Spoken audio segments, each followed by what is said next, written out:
Mentor are फुलिया जी, सुभाष जी, मित्तल जी, Mahesh ji, voice expert, nice expert. आवाज़ तो ठीक से ही आ रही है राइट? मुझे अपनी आवाज़ थोड़ी दिक्कत है। अब ठीक है ना? हाँ अच्छा, एक बार फिर से पूछ रहा हूँ, आवाज़ अभी कैसी है?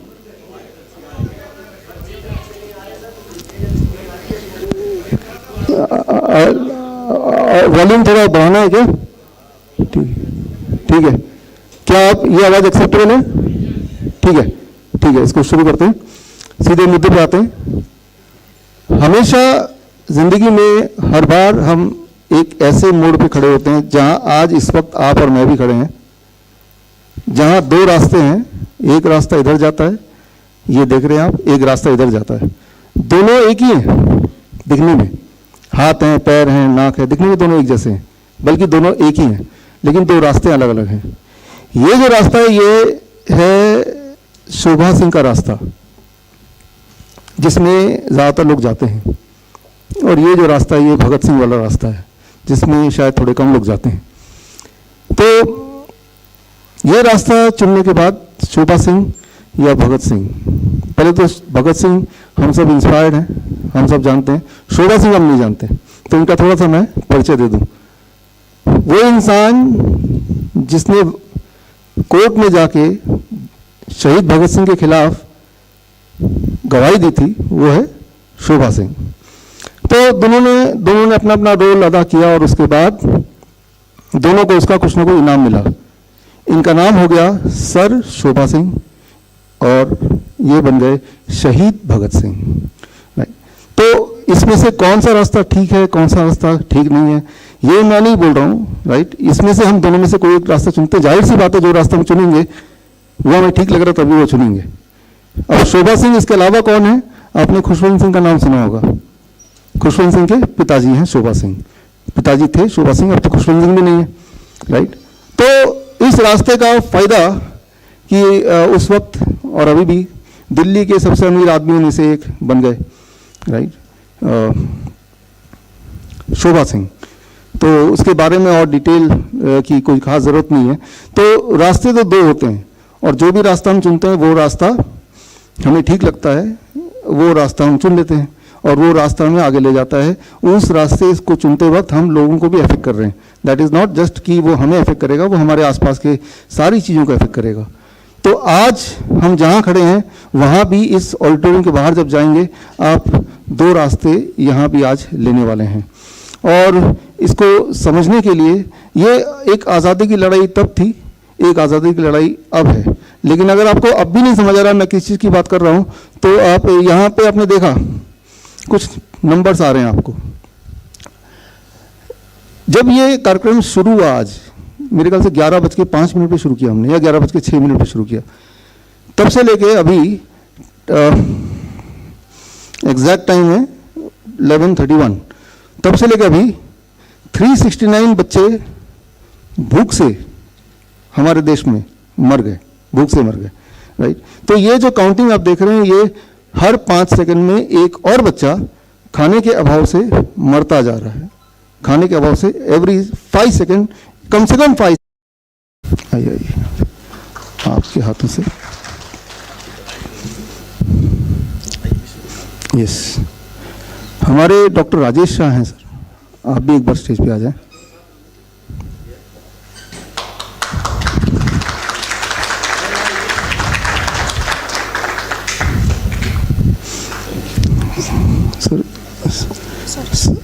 सर क्या था सर?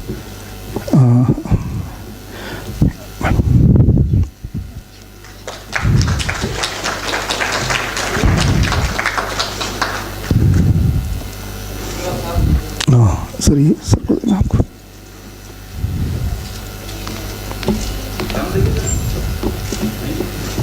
एक वो कहाँ गए?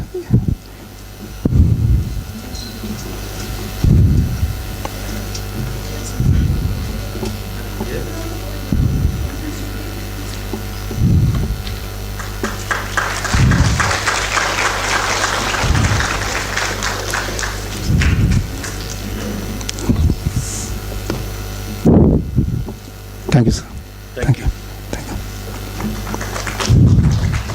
Thank you sir, thank you, thank you.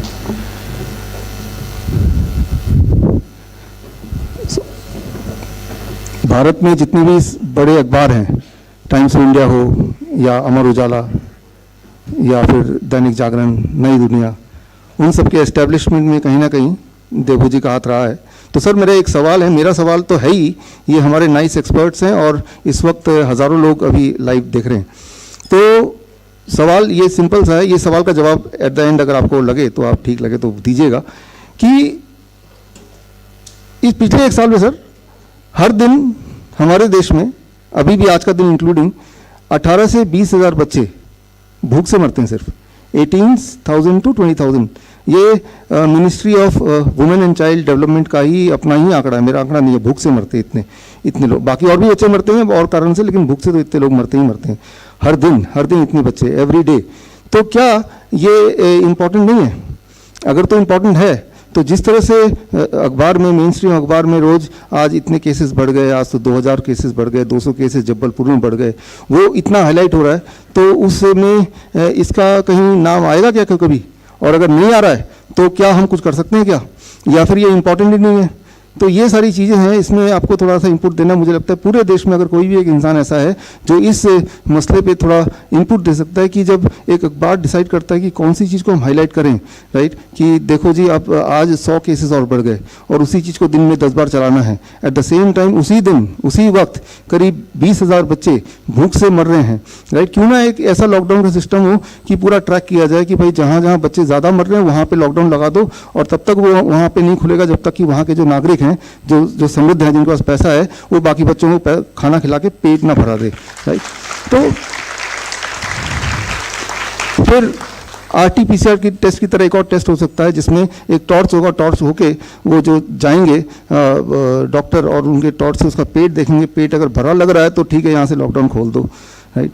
तो ऐसा भी तो हो सकता है। तो ऐसा तो होना आसान है, क्योंकि हमारा इरादा तो यही है ना कि लोग ना मरे। अगर तो सिर्फ इरादा यही है लोग ना मरे, तो ये तो मर रहे हैं और इसको बचाया जा सकता है। तो और वो भयंकर तरीके से पिछले एक साल में देखिए, जो पैसा होता है वो हर एक का कम होता गया, लेकिन ऐसे लोग जिनका पैसा इतना ही था कि वो सुबह कमाएंगे और उसको शाम को खाएंगे, तो उनका पैसा खत्म हो गया। इसलिए हमें ये दर्द नहीं पता चलेगा, बिकॉज हमारे पास इतना था, हमने से, और इस लॉकडाउन के दौरान इतना रह गया, बट इतने में भी हम खा के अब जिंदा तो रहेंगे ही, राइट। लेकिन जिनका इतना था तो वो उतना ही हो गया, that is also enough, right. जिनका इतना था उतना, जिनका था ही हैंड टू माउथ, और ऐसे लोग ही ज़्यादातर लोग हैं। तो ये, और अगर आप में से कोई लोग ये सोचते हैं कि भाई इस आंकड़े से मेरा कोई लेना देना नहीं है, क्योंकि मेरे पास तो इतना तो है कि मैं बच्चे को खिला लूँगा अपने बच्चे को, that is all Shobha Singh type, right, कोई लेना देना नहीं है, तो आपको चिंता करने की ज़रूरत इसलिए है कि अगर आपके पास पैसा है कि और आपको लेना देना नहीं ऐसा लगता है, तो ऐसा नहीं लगेगा। अगर आप कहानी सुनेंगे, मनीष सोनी अलवर से आए, प्लीज़ स्टेज पे आ जाएं। मनीष सोनी जी के लिए एक खुशखबरी वाली बात उनकी तरफ से आपको दे रहा हूँ कि इस ही महीने 5 तारीख को हाँ, इनकी बेटी हुई है। तो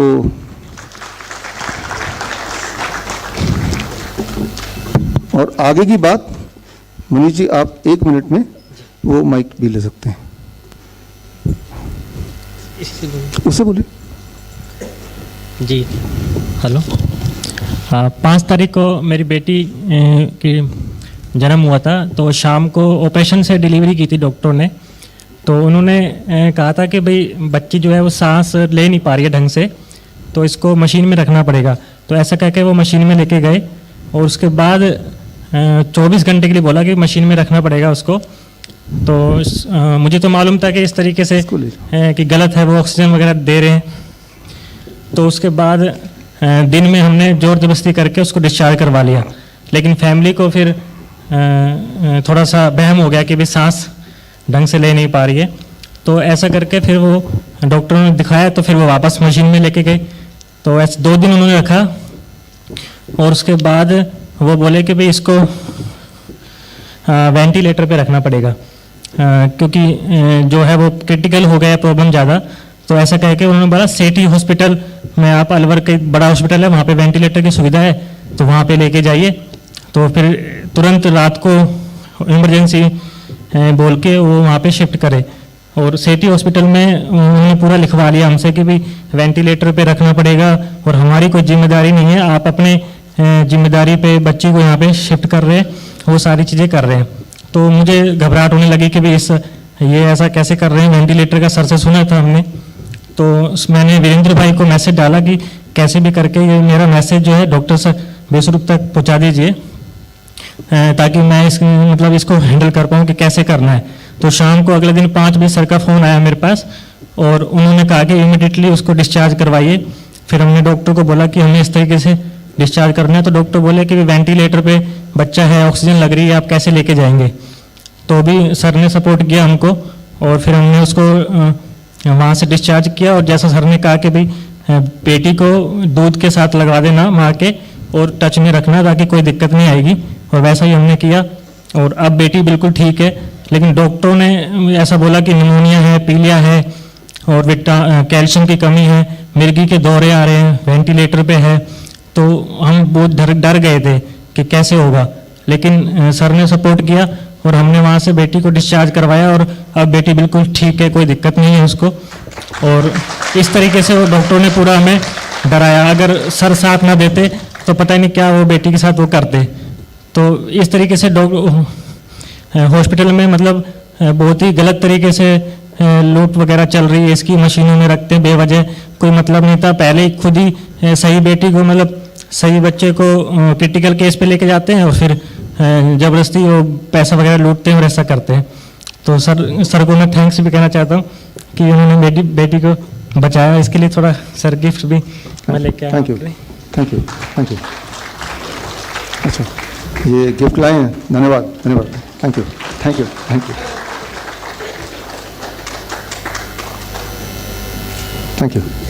यू मनीष।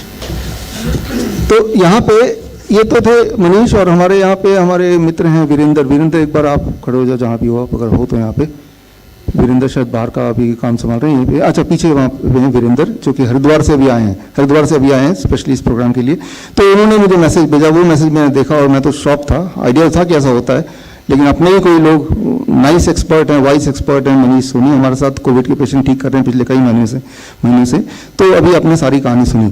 तो यहाँ पे एक सबसे इंपॉर्टेंट टिप आज की शुरुआत का, ये जो शुरुआत है आज की, ये बिगनिंग, ये ट्रेनिंग है। ट्रेनिंग बिगनिंग मतलब जो जीवन शुरू होता है तब वो एक नई बिगनिंग है, या फिर जीवन जब खत्म होता है तब भी एक नई जीवन शुरू होती है। द मोमेंट यू डाई, जब भी कोई मरता है, मरने के बाद जो पहला 4 मिनट है उस वक्त क्या करना है, और अभी मनीष सोनी को क्या करना चाहिए था, या आप किसी को भी क्या करना चाहिए था। एक बड़ा सिंपल सा एक फैक्ट मैं आपको सामने रख रहा हूँ। एक बात याद रखिए, बिल्कुल क्लियरली याद रखिए, क्योंकि जो स्थिति मनीष की आई है वो बाई चांस की बात है कि वो रूट करते हुए मेरे तक आया, फिर मैंने बात किया, फिर व्हाट्सएप से ग्रुप बनाया, फिर उनको बताया डॉक्टर अगर ऐसा बोल देगा तो ये बोल देना, डॉक्टर डरा देगा कि वेंटिलेटर से बाहर हटाओगे तो कुछ भी हो सकता है, हम जिम्मेवार नहीं है। तो तब बोल देना सर आप वेंटिलेटर पर रखिए अगले 10 दिन तक भी, लेकिन मेरे पास पैसे नहीं है। और जैसे ही वो हॉस्पिटल सुनेगा इनके पास पैसे नहीं है तो बोलेगा बच्चा ठीक है ले जाओ भाई। तो हुआ यही। तो मैंने कहा छुटकारे का ये टिप है कि आप बोल दो आप बिल्कुल ठीक कर रहे हो, लेकिन मेरे पैसे नहीं है, उधार के मैं सोच रहा था दे देगा, वो उधार वाला गायब हो गया। ठीक है, तो ये तो हुआ इनकी कहानी, लेकिन ये कहानी किसी के साथ भी हो सकती है, राइट। तो पहले बात तो ये आप ना समझें कि अगर आपके पास बच्चे को खिलाने के लिए नहीं है, खिलाने के लिए है ऑलरेडी, तो आपका बच्चे से कोई निवाला नहीं छीनेगा या बच्चे को आपसे नहीं छीनेगा, ऐसा नहीं है। आपको अपना ही, ये जो मैं तो बोलता हूँ ये रामगढ़ है, रामगढ़ में कभी भी गब्बर आ सकता है किसी भी रूप में। आपको खुद ही अपनी सुरक्षा करनी पड़ेगी। जो लोग सुरक्षा के लिए रखे गए हैं वो सुरक्षा दिखते हैं लेकिन सुरक्षा करते हुए नजर नहीं आते, क्योंकि मैं सिर्फ एक फैक्ट बता रहा हूँ, ये बहुत ही क्लियर फैक्ट है।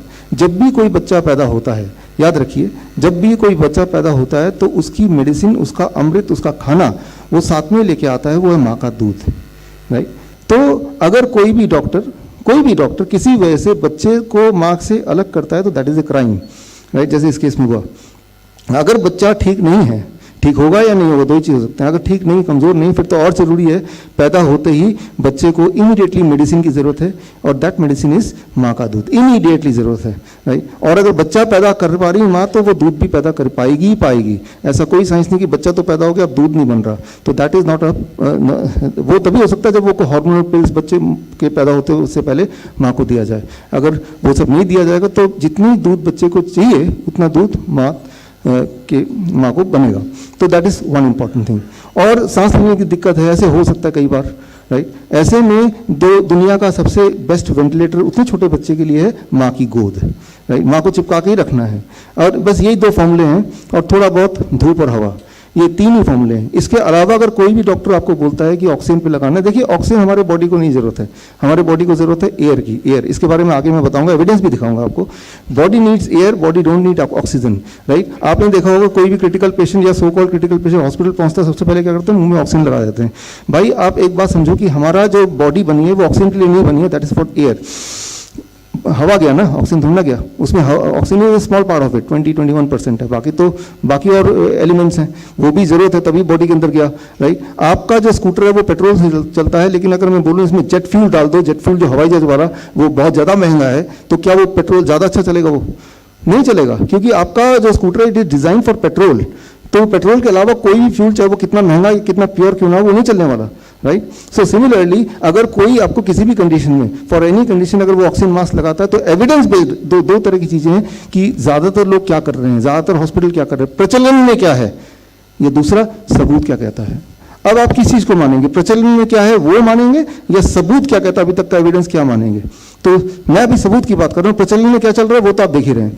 सबूत ये है कि ऑक्सीजन से अगर आप लगाएंगे तो उसमें निमोनिया होने के चांसेस बढ़ जाएंगे, उसमें ब्रीदिंग की प्रॉब्लम परमानेंट और हो जाएगी। तो किसी भी कंडीशन में ये ऑक्सीजन का जो थेरेपी जिसे बोलते हैं, ये इसकी ज़रूरत नहीं है, ज़्यादातर ये नुकसानदेह है। पहली बात, वेंटिलेटर ये एक और चीज़ है कि भाई वेंटिलेटर एक ऐसा मशीन लगता है कि लाइफ सेविंग होती नहीं है। ये हमने अपने नाइस वॉइस एक्सपर्ट को बताया है, और क्योंकि हमने कई बार बताया इसलिए मनीष सोनी एकदम अलर्ट हो गए, ये क्या हो रहा है मेरे साथ ही, राइट। नहीं तो कोई और होता तो लगता है कि वेंटिलेटर पे is a normal thing, but it is not normal, right. It is a criminal activity, right. मैं तो यहाँ पे देखिए ये लाइव हो रहा है इस वक्त, सिर्फ यहाँ पे 200 लोग नहीं है, अभी हजारों लोग और जुड़े हैं, और मैं इस स्टेज के माध्यम से इंडियन पीडियाट्रिक्स एसोसिएशन जो उनको बोलना चाहता हूँ, अगर आप ये बात पहुँचाएंगे कि या तो ये क्राइम है तो उसको बंद कर दो, और ये क्राइम में वाकई में आप बच्चे से बचते हैं तो यानी कि मैं झूठ बोल रहा हूँ, तो मेरे ऊपर केस करो जी, कोई तो करे, कुछ तो करो।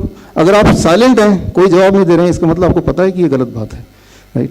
तो ये तो हुई कि बच्चे को, सिर्फ एक केस में बच्चे की कंडीशन खराब हो सकती है अगर पहले दिन ही वैक्सीन लगा देते हैं। तो एक बात याद रखिए, अब कोविड के वैक्सीन के आने के बाद वैक्सीन के बारे में हमें काफ़ी पता चल चुका है, राइट। एक बात पता चल गया है कि आपको कि एलर्जी जिसको हो किसी भी चीज़ से, उसको वैक्सीन नहीं लगाना चाहिए, तो पता है ना।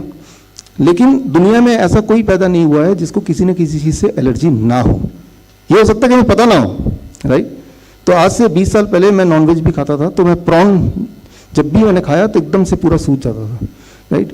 अब तो मैं वीगन हूँ काफ़ी सालों से, लेकिन मैं ये बोलना चाह रहा हूँ कि अगर मैं शुरू से वेजिटेरियन रहा होता तो वो प्रॉन से मुझे एलर्जी होती है, मुझे पता ही नहीं था, लेकिन तब भी body is not meant for, allergic तो हुई। तो जो भी इंसान किसी भी चीज़ से एलर्जिक है, तो वो जो किसी भी तरह का वैक्सीन है, that may cause a side effect, great amount of side effect including death, paralysis etcetera. तो ऐसे में वैक्सीन लगाया और बच्चे को कुछ भी हो गया साइड इफेक्ट, बोल देंगे देखो जी बच्चा तो ऐसे ही पैदा हुआ है, they will not accept, right. और तब बोलेंगे वेंटिलेटर में लगाना है, लेकिन उसके बावजूद भी वेंटिलेटर में लगाने से या ऑक्सीजन देने से उसकी जिंदा रहने के चांसेस बढ़ेंगे क्या? अब दो बातें आ जाती हैं। एक बात तो ये कि प्रचलन में क्या है, एक बात तो ये कि सबूत क्या कहता है। सबूत तो यही कहता है कि वेंटिलेटर है, ऑक्सीजन है, ये किसी की लाइफ टाइम को बढ़ाती नहीं है। अगर तो बढ़ाती है तो वो कहाँ है सबूत? सबूत तो लाओ ना, राइट। हमारे भी सोमनाथ जी हैं जो लॉ मिनिस्टर रह चुके हैं और सुप्रीम कोर्ट के वकील भी हैं। सर को सुप्रीम कोर्ट में ऐसे ही होता होगा ना, किसी भी कोर्ट में, कि कितने लोग बोल रहे हैं, कितने लोग, मीडिया क्या बोल रही है, तो वो ज़्यादा इंपॉर्टेंट है या सबूत क्या बोल रहा है, right. The important thing is सबूत क्या बोल रहा है. तो that is the most important thing. In don't get influenced by why इतने बड़े बड़े लोग बोल रहे हैं, इतने बड़े बड़े हॉस्पिटल्स हैं. वो एक तरीका है समझने का. दूसरा कि सबूत क्या कह रहा है. राइट. तो हम यहाँ पे बात कर रहे थे वैक्सीन का. तो कई लोग बोलते हैं कि भाई देखिए छोटे बच्चे को तो वैक्सीन लगता है, हमारे बच्चे को भी लगा, कुछ तो नहीं हुआ. आपको कैसे पता कुछ नहीं हुआ? कैसे पता कि जो भी आपका बच्चे की आज स्थिति है, उनका मेंटल लेवल है, वो ऐसे ही था, भगवान ने ऐसे ही भेजा था. हो सकता है कि वो सुपर इंटेलिजेंट था, वो यहाँ तक पहुँच गया. राइट. हो सकता है वो यहीं पे था, वो थोड़ा मंदबुद्धि हो गया हो.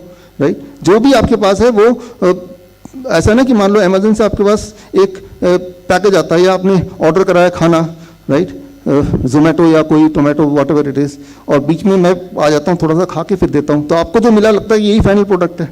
राइट. तो आपको तो नहीं पता ना बीच में ये आया क्या था एक्चुअली.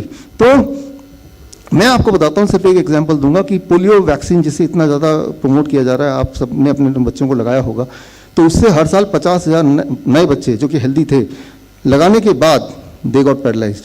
राइट. ये ऑलरेडी गवर्नमेंट की रिपोर्ट है, ये मेरी रिपोर्ट नहीं है. लेकिन फिर भी अगर प्रेवलेंट तरीके से, ये देबू जी बताएंगे अपनी बारी में, कि जब ये ऐसा होता है, इसीलिए पूरे दुनिया के बड़े बड़े देशों ने ओरल पोलियो वैक्सीन को बैन किया हुआ है 20 साल से. लेकिन भारत में कोई बात नहीं कर रहा. और जो बात करेगा, जैसे मेरे जैसे लोग, आप जैसे लोग, उनको या तो बैन कर देंगे या फिर उनको ये साबित कर देंगे कि भाई ये तो एक या तो क्वैक है या कोई भ्रम फैला रहे हैं. राइट. तो खैर अगर भ्रम फैला रहे हैं तो उसको पकड़ो, उसको जेल में डालो. तो भ्रम फैलाने वाले को ये होना चाहिए, वो भी नहीं करेंगे. तो ये मीडिया ऐसा क्यों है? क्या इसका कोई तोड़ है? सर ये सारी चीज़ें आपके लिए है सर, कि भाई आप इसका जवाब देंगे, अगर कोई तो कोई जवाब है आखिर में. आखिर और तो यहाँ पे फिलहाल मेरे पास कुछ जवाब हैं. आप अभी तक तो सवाल थे, एक जवाब है. इस जवाब के लिए मैं अपने योगेश जी हैं, योगेश जी, महेश जी आप भी आइए, भूषण जी, आशुतोष जी आइए, और फुले जी आप भी आइए सर एक बार. हम एक चीज लॉन्च करने वाले हैं. आइए लीजिए. ये इसका जो लिखा है, धमाकेदार रिपोर्ट कोविड-19 वैक्सीन का, ये पूरी रिपोर्ट है. राइट. ये पूरी रिपोर्ट अगर आपको डाउनलोड करनी है तो यहाँ से डाउनलोड कर सकते हैं. हमने नवंबर महीने में राजीव दीक्षित जयंती के ठीक एक दिन पहले 29 नवंबर पे हमने बोल दिया था, तभी वैक्सीन लगना शुरू नहीं हुआ था, कि इसके ऐसे भयंकर परिणाम होंगे, इनफर्टिलिटी हो जाएगी, पैरालिसिस हो सकता है, डेथ तो हो ही सकता है, मन बुद्धि हो सकते हैं. तो वो सारी चीज़ें हमने पहले ही बता दिया था, हमारे नाइस एक्सपर्ट्स को पता है. राइट. बुक भी लॉन्च की थी कोविड-1981, जो कि अमेजन ने बैन भी कर दिया अब तक तो, लेकिन हमारी वेबसाइट पे आपको फ्री डाउनलोड मिल जाएगा. तो वो तब मैंने बोला था, तब वैक्सीन लगने शुरू नहीं हुए थे. अब वैक्सीन लगने शुरू होते हुए भी 2 महीने से ऊपर हो गए. तो ये ब्रिटेन की गवर्नमेंट ने रिपोर्ट निकाली है, बड़े छुपा के मतलब दिखेगा नहीं, रिपोर्ट डाली थी अपने वेबसाइट पे, बट उसको बहुत अंदर से हमने ढूंढ के निकाला. 63 पेजेस की रिपोर्ट है. और इस रिपोर्ट में जब देखेंगे कि कितने हजारों नहीं लाखों लोगों को साइड इफेक्ट्स हुए हैं, वो भी भयंकर, अंधे हो जाना, बहरे हो जाना, राइट, इनफर्टाइल हो जाना, राइट, मर जाना, ये सारी चीज़ें इसमें लिखी हैं. राइट. तो कोई अगर बहुत बहादुर है तो ये साइड इफेक्ट की ये पूरे डॉक्यूमेंट एक और पढ़े, फिर बोले मुझे वैक्सीन लगाना है, फिर लगा ले वो. राइट. तो एक तरीका, कोई बोलते हैं कि मुझे प्रेशराइज किया जा रहा है वैक्सीन लगाओ. मैं जो भी प्रेशराइज कर रहा है उसको ये पकड़ा दो कि आप पढ़ो, उसके बाद आप पहले लगाओ. कई लोग ऐसे हैं, दिखाते हैं फोटो में हमने लगा लिया है. अगर तो उन्होंने लगा लिया तो एंटीबॉडी टेस्ट करो, उसका एंटीबॉडी पॉजिटिव आना चाहिए ना फिर तो. राइट. तो कोई झूठ बोल रहा हो तो वो उसका भी तोड़ है. और कोविड टेस्ट नेगेटिव आना चाहिए, कोविड टेस्ट नेगेटिव आना चाहिए, एंटीबॉडी टेस्ट पॉजिटिव आना चाहिए. That means you have taken vaccine. तो वैक्सीन के नाम पे फोटो खिंचा दूं मैं यहाँ पे ऐसे करके, आप दिखा दो कि मैंने वैक्सीन लगाया, अब आप भी लगाओ. तो ये भी एक अलग तरह का खेल चल रहा है. आई चैलेंज कि वो लगाया कि I am not sure. Right. क्योंकि जिसको पता है ये चीज़, वो क्यों नहीं लगाएगा. राइट. तो आप ये रिपोर्ट आप डाउनलोड करें. इसकी वजह से कम 20 देशों ने भी बैन कर दिया कोविशील्ड वैक्सीन. 20 कंट्रीज, डेनमार्क है, नॉर्वे है, नीदरलैंड है, इटली है, रोम है, थाईलैंड है, कर दिया. लेकिन हमारे देश में बैन हुआ क्या? कोई बात हो रही है क्या? कोई मरा है क्या? किसी को साइड इफेक्ट हुए हैं क्या? देखिए, हमारे जो नाइस एक्सपर्ट है उनमें से एक है प्रिया झा, आज यहीं पे होना था, लेकिन पिछले हफ्ते उनकी मम्मी पापा दोनों डॉक्टर हैं और उनकी ना करने के बाद भी उनकी मम्मी ने वैक्सीन लगवा लिया, जो कि डॉक्टर है, पीडियाट्रिशियन.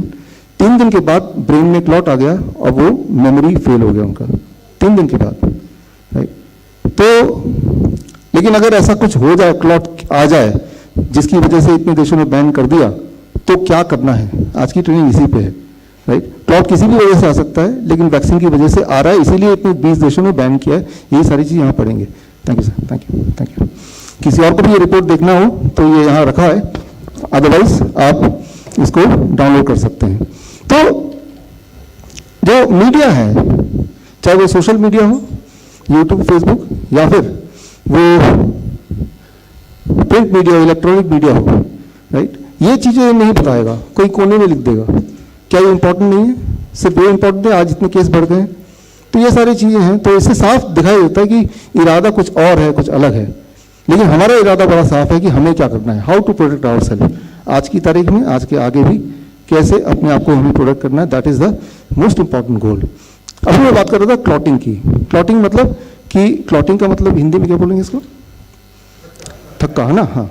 तो वो पूरे बॉडी में घूम रहा है, वो कहीं भी जाके अटकेगा तो वो ऑर्गन फेल हो जाएगा, राइट। और उस ऑर्गन के फेल होने से जो भी होता हो, डेथ होता हो, पैरालिसिस होता हो, मेमोरी फेल होता हो, वो सब होगा। तो ऐसे में अगर हमें हो ही जाए, जिन लोगों ने वैक्सीन लगाया उनको, या जिन, क्योंकि क्लॉट होना कोई बड़ी बात नहीं, पहले भी होता है, तो हमें क्या करना है? यही आज की ट्रेनिंग है, राइट। मरने से पहले या मरने के बाद, राइट, क्या करना है? कोई इंसान आपके सामने मर गया तो क्या करना है, राइट। तो that is what is the training today. तो इसमें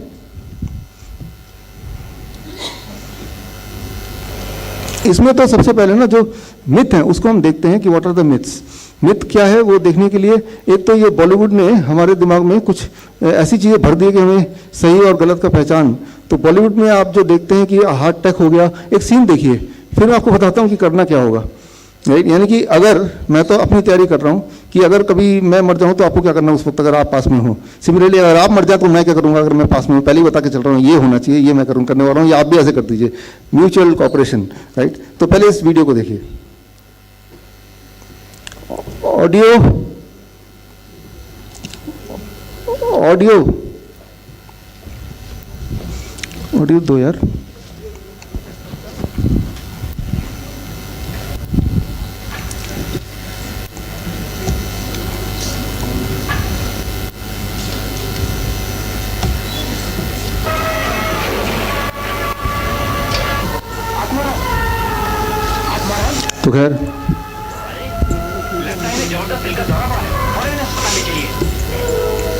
तो खैर इसकी ऑडियो नहीं आ रही, लेकिन ऑडियो की जरूरत नहीं है। इट इज़ वेरी वेरी छोड़ो भागो, नॉर्मल सीन कि अचानक वो गिरा, फिर उस अगला सीन आता है, एक आदमी बोलता है इसको तो हार्ट अटैक हो गया, फिर उसको अगला सीन आता है हॉस्पिटल का, फिर वो सबको पहचानने लगता है। तो that is what we have been seeing Hollywood में, बॉलीवुड में। और ये देखा गया है, एक सर्वे हुआ उसमें ये देखा गया है न्यूयॉर्क टाइम्स का, कि फिल्मों में जब भी हार्ट अटैक होता है, एक्चुअली वो हार्ट अटैक नहीं था, वो कार्डियक अरेस्ट था, तो 67% टाइम वो ठीक हो जाता है। 67% टाइम वो जो इंसान है वो ठीक होकर आता है। जबकि असलियत में करें तो वो 1% भी नहीं होगा, कार्डियक 1% भी नहीं होगा, राइट। तो यहाँ पे होती है पहली जो सबसे बड़ी प्रॉब्लम कि जैसे ही हार्ट अटैक आए, बोला पहले तो बोला ये हार्ट अटैक है, दिमाग में गया, डॉक्टर को बुलाओ, एम्बुलेंस बुलाओ, फिर अगला सीन क्या आएगा? एम्बुलेंस का, फिर तीसरा सीन क्या आएगा? हॉस्पिटल का। तो ये दिमाग में आपने कनेक्ट कर लिया कि यानी कि कभी आपके साथ भी होगा तो हॉस्पिटल बुलाओ, एम्बुलेंस बुलाओ, तो एंड फिर वो ठीक हो जाना है। तो ये है पूरा एक साइकिल जो कि आपको देखने को मिलता है, जो आपने हज़ारों बार देखा है। लेकिन इसको जब हम पार्ट बाय पार्ट देखेंगे, ये प्रेवलेंट विचार, राइट, ज़्यादातर लोग क्या सोच रहे हैं, लेकिन एविडेंस क्या कहता है वो हमें देखना पड़ेगा। क्योंकि जो चीज़ अभी यहाँ हुई है वो रियल लाइफ में अगर होगी तो क्या होगा। पहले तो ये समझ लेते हैं कि हार्ट अटैक क्या होता है, राइट, और कार्डियक अरेस्ट क्या होता है। हार्ट अटैक क्या होता है? हार्ट अटैक में आपके हार्ट के कुछ सेल्स वो मर जाते हैं, और जब वो मर जाते हैं तो वहाँ पे ऑक्सीजन नहीं पहुँचता है, ब्लड नहीं पहुँचता है, तो ब्रेन एक सिग्नल देता है कि यहाँ पे कुछ गड़बड़ हुआ है। दैट सिग्नल इज पेन, बहुत जोर का दर्द होता है, तो that is called heart attack, right. That is called heart attack. Pain in the chest, pain in this portion, pain in this portion, pain in this portion, that is called probability of heart attack. क्योंकि ये देखिए यहाँ सिर्फ heart नहीं है आपका, right. अच्छा, heart कहाँ पे है? आप बताइए, ये हार्ट है, ये हार्ट है, ये हार्ट है, कौन सा वाला है? पहला, दूसरा, तीसरा, है ना। लेकिन इसके अलावा और भी चीज़ें हैं कि नहीं, राइट। तो जब भी कभी पेन होगा, दैट डज नॉट मीन कि वो हार्ट का ही पेन है, वो हार्ट का भी हो सकता है। और हार्ट का अगर है तो जरूरी नहीं कि वो हार्ट अटैक वाले की वजह से है। हार्ट में बहुत सारी और चीज़ें हैं, वॉल्स हैं, चैम्बर्स हैं, वॉल हैं, तो वहाँ भी अगर इन्फ्लेमेशन होगा, घाव हो गया, इंजरी होगी, तब भी सिमिलर पेन होगा। बट वो हार्ट अटैक नहीं है, वो हार्ट का पेन और हार्ट अटैक होना अलग अलग है, राइट। इसकी इम्प्लीकेशन क्या है अगर आपको नहीं पता, वो मैं बताने जा रहा हूँ। अगला 1 मिनट बड़ा इंपॉर्टेंट है, सुन लीजिए।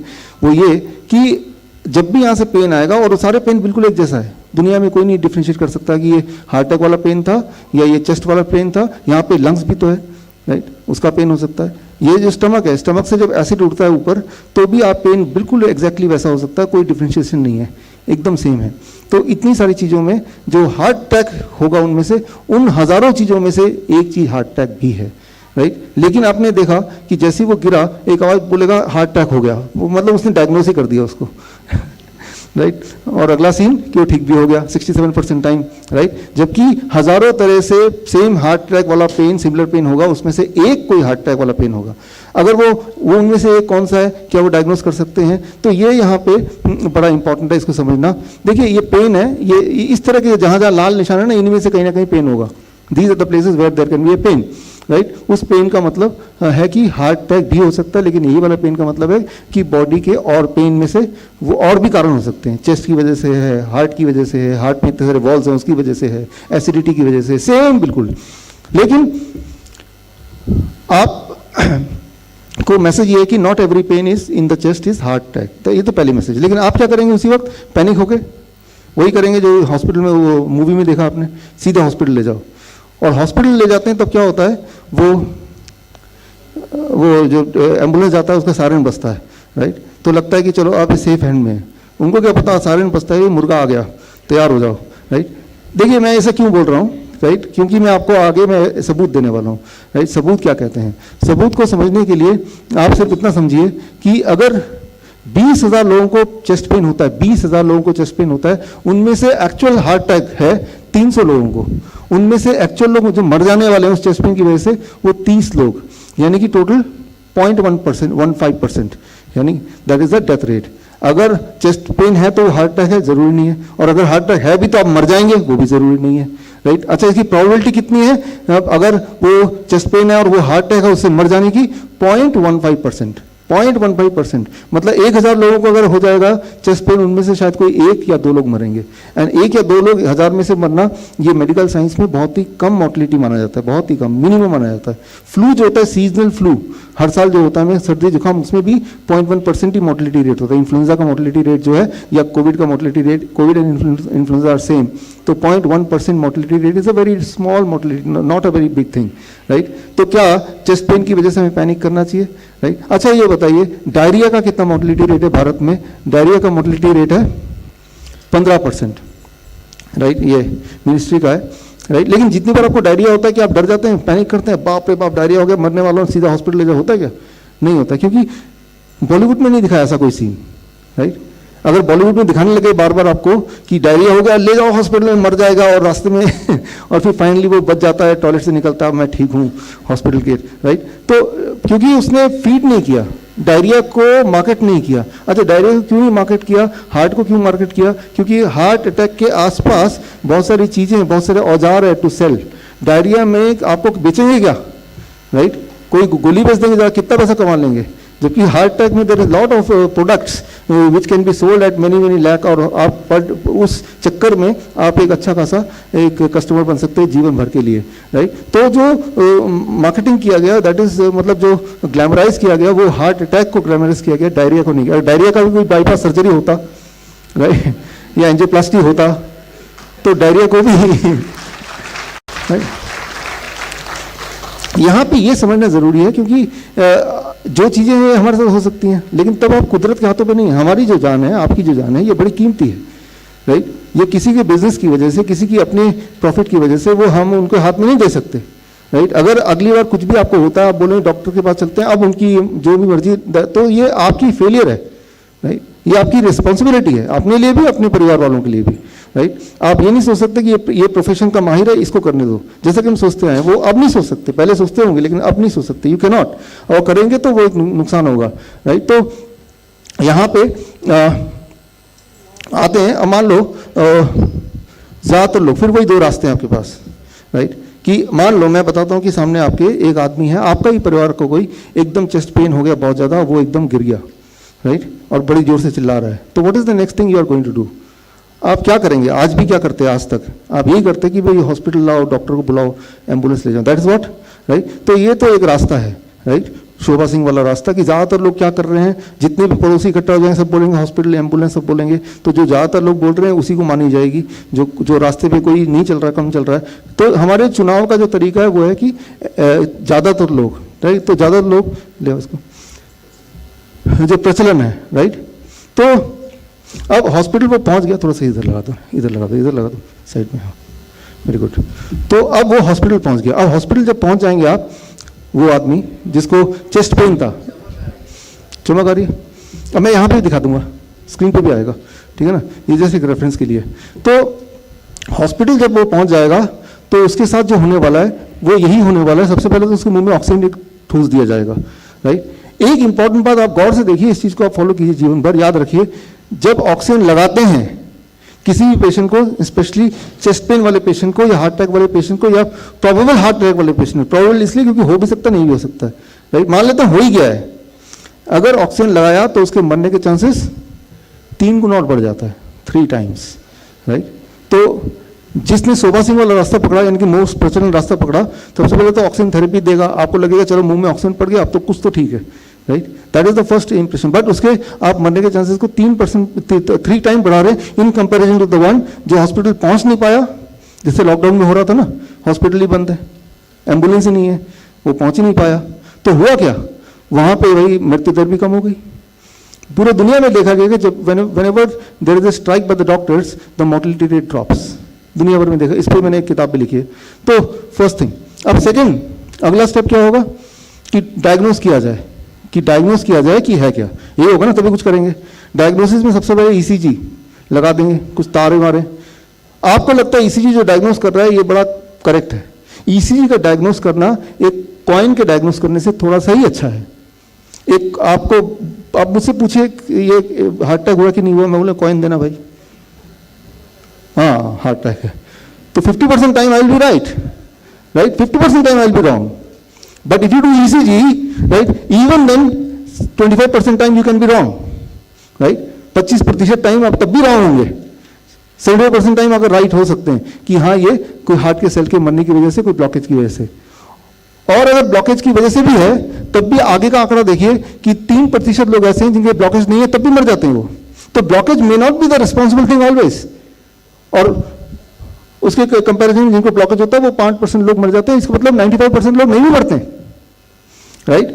तो आपको लगता है नहीं एग्जैक्ट साइंस है, पर बहुत ही रोबोस्ट साइंस है, ऐसा कुछ नहीं है। हाँ ये है कि कॉइन के टॉस करने से थोड़ा सा और अच्छा मान सकते हैं इसको, दैट इज देयर, राइट। ये तो वो अभी डायग्नोसिस पे चल रहा है। देखिए diagnosis is not a cure, अभी पेशेंट वैसे ही है, उसका पेन भी वैसे ही है, अभी क्योर शुरू नहीं हुआ, अभी तो नेगोशिएशन हो रहा है, राइट, अभी तो डिसाइड हो रहा है। लेकिन हम इसी में रिलीफ फील करते हैं, पेशेंट फील करने कर रहे हैं, हम वी फील रिलीफ कि अब it is being taken care of. लेकिन आप देखेंगे अब अगला स्टेप आएगा, 10 मिनट बाद डॉक्टर निकलेगा, क्या बोलेगा, एंजियोग्राफी कराना है, राइट, कि एंजियोग्राफी करा के देखना पड़ेगा, हम कुछ सस्पेक्ट कर रहे हैं, कुछ भी हो सकता है। तो ऐसे में आप क्या बोलेंगे कि डॉक्टर साहब कुछ भी कर लो, इनको बचा लो, that is the only thing, right. कई बार हमारे जो पेशेंट हैं, हमारे जो प्रैक्टिशनर हैं, नाइस एंड वाइस एक्सपर्ट्स, आपने देखा मनीष सोनी को, ऐसे और भी हैं, सारे ही हैं, कितने लोग यहाँ पे हैं नाइस एंड वाइस एक्सपर्ट, ये आप देख रहे हैं अपने आसपास, right, about 60-70 people here, right, thank you. तो वो लोग, ऐसे लोग, वो उनको जब पेन होता है तो जब वो डॉक्टर के पास जबरदस्ती लेके जाते हैं, राइट, हमारे सेठी जी भी यहाँ पे लेके जाते हैं, तो उनको लड़ना पड़ता है उस पेन से नहीं, घर वालों से।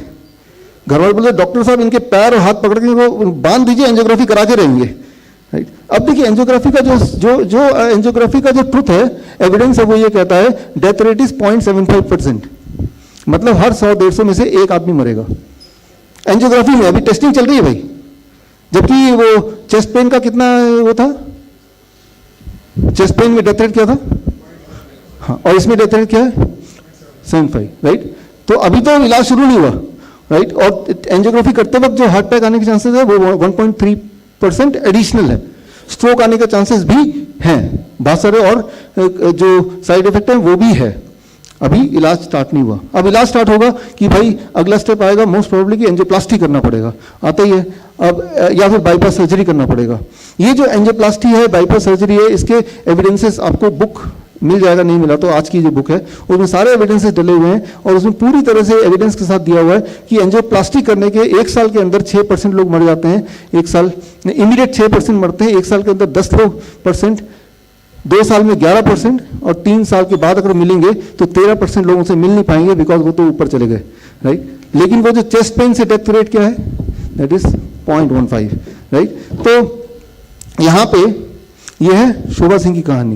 लेकिन कुछ लोग हैं जो जा नहीं पाए, गरीब है, जा ही नहीं सकते, ऐसा नहीं कि वो मरेंगे नहीं, लेकिन उनमें मरने का चांसेस क्या है, 0.15%, राइट। 1000 में एक मर जाएगा। तो इलाज के अभाव में 1000 में एक मरेगा और इलाज के मिलने पे, राइट, वो डेथ रेट आप देख ही रहे हैं 5%, 10%, 13% हो जाएगा हर 100 में से, राइट। तो यहाँ पे इसको ले जाओ हो गया। यहाँ पे एक चौथी चीज़ है इनमें से, ये सारे एविडेंसेस हैं, ये आपके बुक में मिल जाएगा, बुक आपको मिल जाएगी जाते वक्त। आज आपको बुक मिल गई कि बाय द वे मिल गई ना, ठीक है। तो उसमें एविडेंसेस हैं, इसको स्किप करके आगे चलते हैं। हमें करना क्या बेसिकली, तो वो इंपॉर्टेंट है, राइट। तो फटाफट इसको निकालता हूँ। फिर करना क्या होगा, क्योंकि शोभा सिंह तो बनना नहीं था तो जाना नहीं है, और जाने से क्या होगा वो देख ही लिया है। एक और चीज़ है, जो बाईपास सर्जरी होती है ना, तो उसमें क्या है कि अचानक नया ब्लड वेसल, राइट, लगा देते हैं वेन से लेके, राइट। वो नया ब्लड वेसल के एकदम से ब्लड फ्लो को बढ़ा देता है, एकदम से ऑक्सीजन को तेजी से वहाँ भेजता है। एक बात याद रखिए, इसे कहते हैं रिपरफ्यूजन इंजरी। तेजी से ऑक्सीजन का मिलना भी बॉडी के लिए इंजरियस है, राइट। तो जिसकी इंजरी से भी डेथ होती है, तो ये बात समझ लीजिए कि बॉडी को एक बैलेंस की जरूरत होती है। इसीलिए बाईपास सर्जरी की वजह से या उसके बाद लोगों की डेथ होती है बाईपास सर्जरी की वजह से, ना कि वो बीमारी जिसकी वजह से ये सर्जरी की गई है। तो एक और थेरेपी है थ्रोम्बोलाइटिक ट्रीटमेंट, जिसमें कि क्लॉट बस्टिंग ड्रग्स, ऐसे इंजेक्शन देते हैं जिससे कि वो क्लॉट जहाँ पे था वो क्लॉट खत्म हो जाए। लेकिन वो जो क्लॉट बस्टिंग ड्रग है वो पूरे बॉडी में अलग अलग जगह पे ब्लीडिंग करा सकता है, और ब्लीडिंग कराने से डेथ का जो खतरा है वो कई गुना ज़्यादा है इन कंपैरिजन टू वो क्लॉटिंग की वजह से डेथ होने का खतरा, राइट। दोनों चीज़ खतरनाक है, लेकिन हमें ये देखना है कि कौन सा ज़्यादा खतरनाक है। लेकिन अब जो डॉक्टर के पास जब जाएंगे उनके पास औजार ही ये सारे चीज़ है। मान लो आपका मोबाइल खराब हो गया है, और तीसरी चीज़, आपका मोबाइल खराब हो गया है और मैं टेक्नीशियन हूँ, आप मोबाइल लेके आते हैं, मेरे पास औजार ही ये है और तीसरा चौथा चीज़ कोई है ही नहीं, तो जब भी मैं इससे आपके मोबाइल को ठीक करने की कोशिश करूँगा क्या होगा, right. We have to understand कि ये औजार तो है, और आप बोलेंगे करें तो क्या करें, लेकिन करें तो कुछ करने को नहीं, इसका मतलब थोड़ा ना कि जितना है वो भी आप खराब कर दो, राइट। तो जो औजार हैं मैंने दिखाया, चाहे वो एंजियोप्लास्टी है, चाहे बाईपास सर्जरी है, या क्लॉट बस्टिंग ड्रग्स हैं, राइट, वो औजार कुछ इस तरह से हैं बॉडी के लिए, राइट। उसकी मैं बोलते हैं कि मैंने बाईपास सर्जरी कराया तो मैं बच गया, मैं बोलता हूँ बाईपास सर्जरी कराने के बावजूद भी आप बच गए, राइट।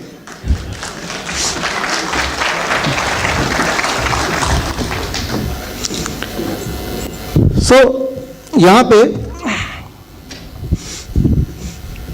पे हमें ये बहुत अच्छी समझना पड़ेगा कि एविडेंस क्या कहता है, तो और प्रेवलेंट क्या कहता है। प्रेवलेंट तो वही चीज़ होती है जिससे पैसा आता है।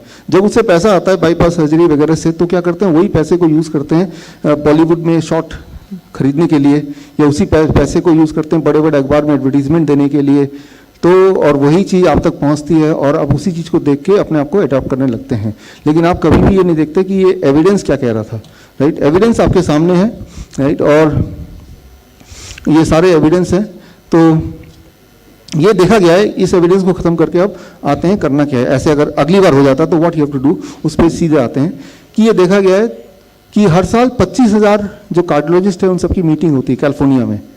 तो पूरे दुनिया के 25,000 हार्ट डॉक्टर अपने अपने हॉस्पिटल छोड़ के 3 दिन के मीटिंग ले जाते हैं।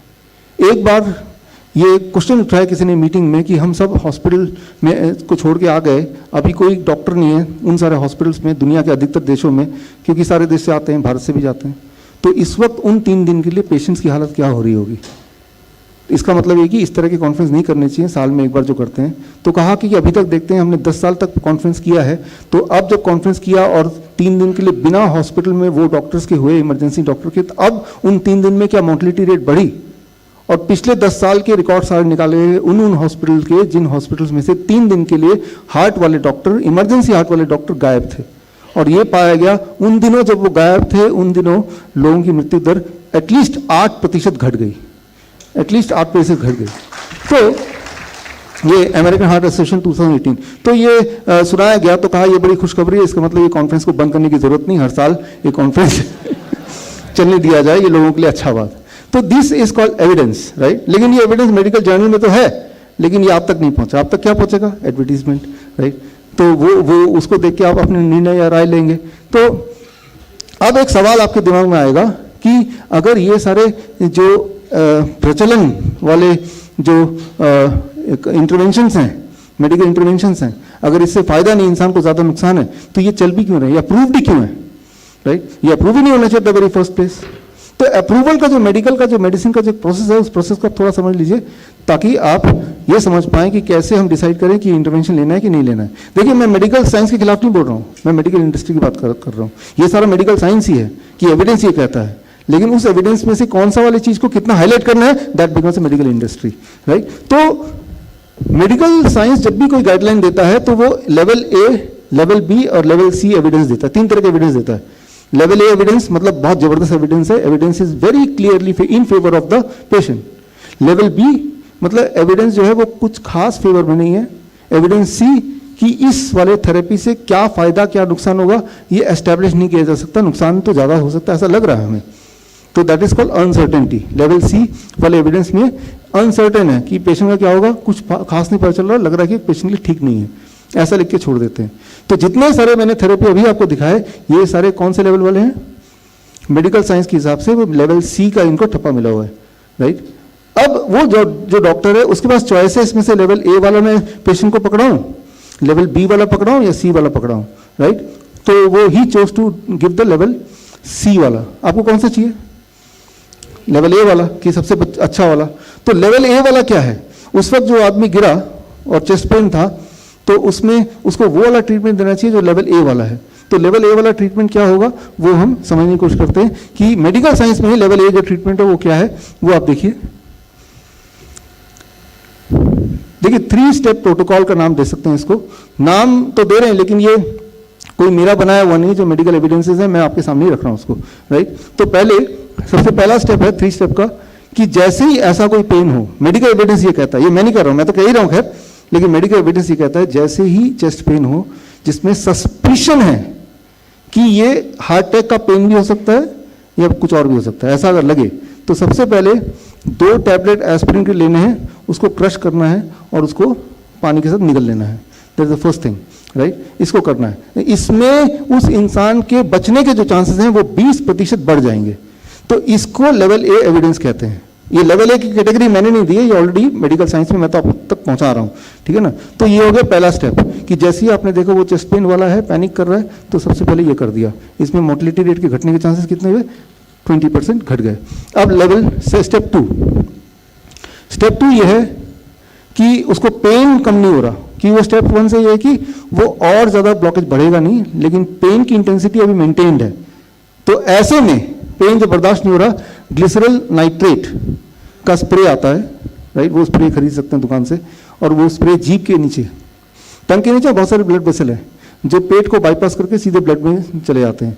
यानी कि अगर वो स्प्रे की जो मेडिसिन है वो पेट में जाएगा तो वो हजम हो जाएगा, राइट। लेकिन उसको ब्लड में भेजना है हमें, तो ब्लड में भेजना है तो क्या, टंग के नीचे एक स्प्रे मारना है जोर से, राइट। 0.4 mg वो चला जाएगा। 5 मिनट में पेन कम नहीं हुआ तो एक और स्प्रे, फिर एक और कम नहीं हुआ, फिर एक और स्प्रे, 3 के बाद फिर नहीं।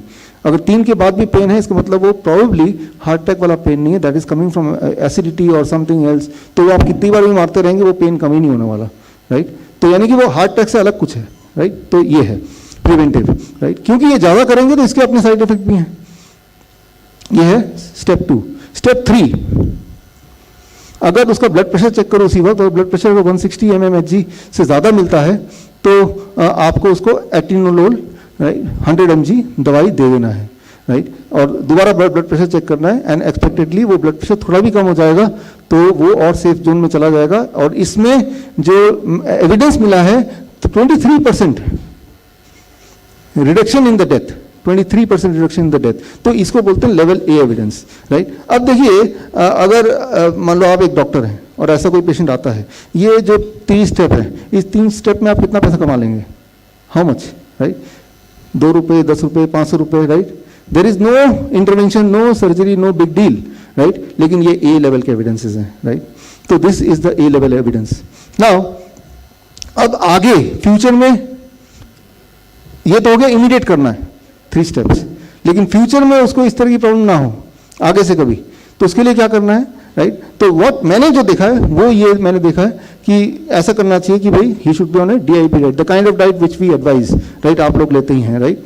और उसमें मैंने जो एविडेंसेस देखे वो सारे पिछले वाले 23 जनवरी सुभाष चंद्र बोस जयंती वाले दिन हमने किताब लॉन्च की थी इसी जगह पे, उसमें सारे एविडेंस दिए हुए हैं। लेकिन सबसे इंपॉर्टेंट बात, वो जो DIP डाइट है ये कोई मेरी आविष्कार नहीं है, मैं बताता हूँ, राइट? और क्योंकि ये भी एविडेंस बेस वहीं से कहीं से आया है, मैंने उसको सिंप्लीफाई किया है। कहाँ से आया है उस पर एक नज़र डालते हैं, और वो नज़र ये है, अभी ऑडियो चाहिए होगा थोड़ी देर में, हाँ लैपटॉप का ऑडियो चाहिए होगा प्लीज़। सो 1998 में मैं कई सारे रिसर्च पेपर हैं, सारे यहाँ पे नहीं दिखा सकते क्योंकि यहाँ पे आपको ट्रेनिंग भी देनी है अगले 2 मिनट के बाद, तो लेकिन बुक में है सारे, है ना? तो ऐसे लोग इकट्ठे किए गए बाय डीन ऑर्निस, जो कि व्हाइट हाउस के डॉक्टर रहे हैं और अभी भी हैं, राइट? तो डीन ऑर्निस ने इकट्ठे किए हार्ट पेशेंट जिनके एंजियोग्राफी से ब्लॉकेज देखा, कितनी ब्लॉकेज है वो नोट कर लिया। उनको 2 ग्रुप में डिवाइड कर दिए। एक ग्रुप को उन्होंने स्टैंडर्ड दवाइयाँ दी जो अभी भी आप लेते हैं, चाहे वो स्टैटिन हो, चाहे वो ब्लड थिनर हो, चाहे ब्लड प्रेशर की गोलियाँ हो, वो सारे विटामिन की गोलियाँ स्टैंडर्ड गोलियाँ दी, और डाइट भी उनका जो मर्जी जैसा स्टैंडर्ड होता वो किया। दूसरे ग्रुप को गोलियाँ नहीं दी, गोलियाँ बंद करने बोला उल्टा, और उनको द काइंड ऑफ फूड जो हम बताते हैं DIP डाइट, इसी तरह की डाइट पे रखा। एक्चुअली DIP डाइट यहीं से इंस्पायर्ड है, राइट? तो फिर उनको 1 साल बाद मिले, दोबारा एंजियोग्राफी किया, 2 साल बाद मिले, फिर एंजियोग्राफी किया, क्योंकि उनको ये देखना था कि एग्जैक्टली उनका ब्लॉकेज का क्या हाल है।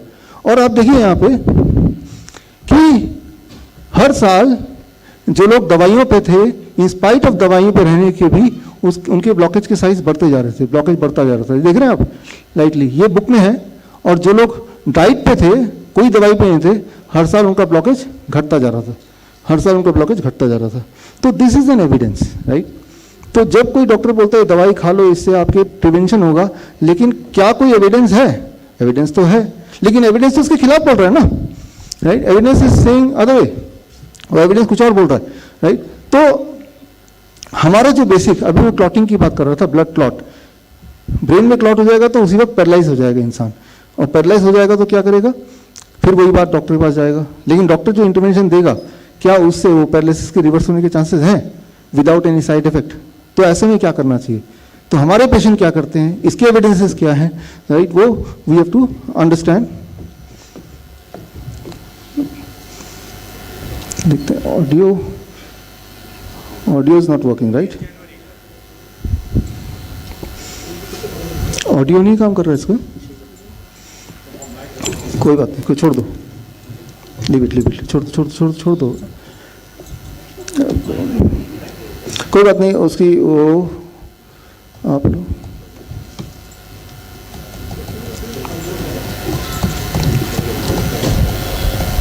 आप छोड़ दो उसको, ये तो है ना, ठीक। तो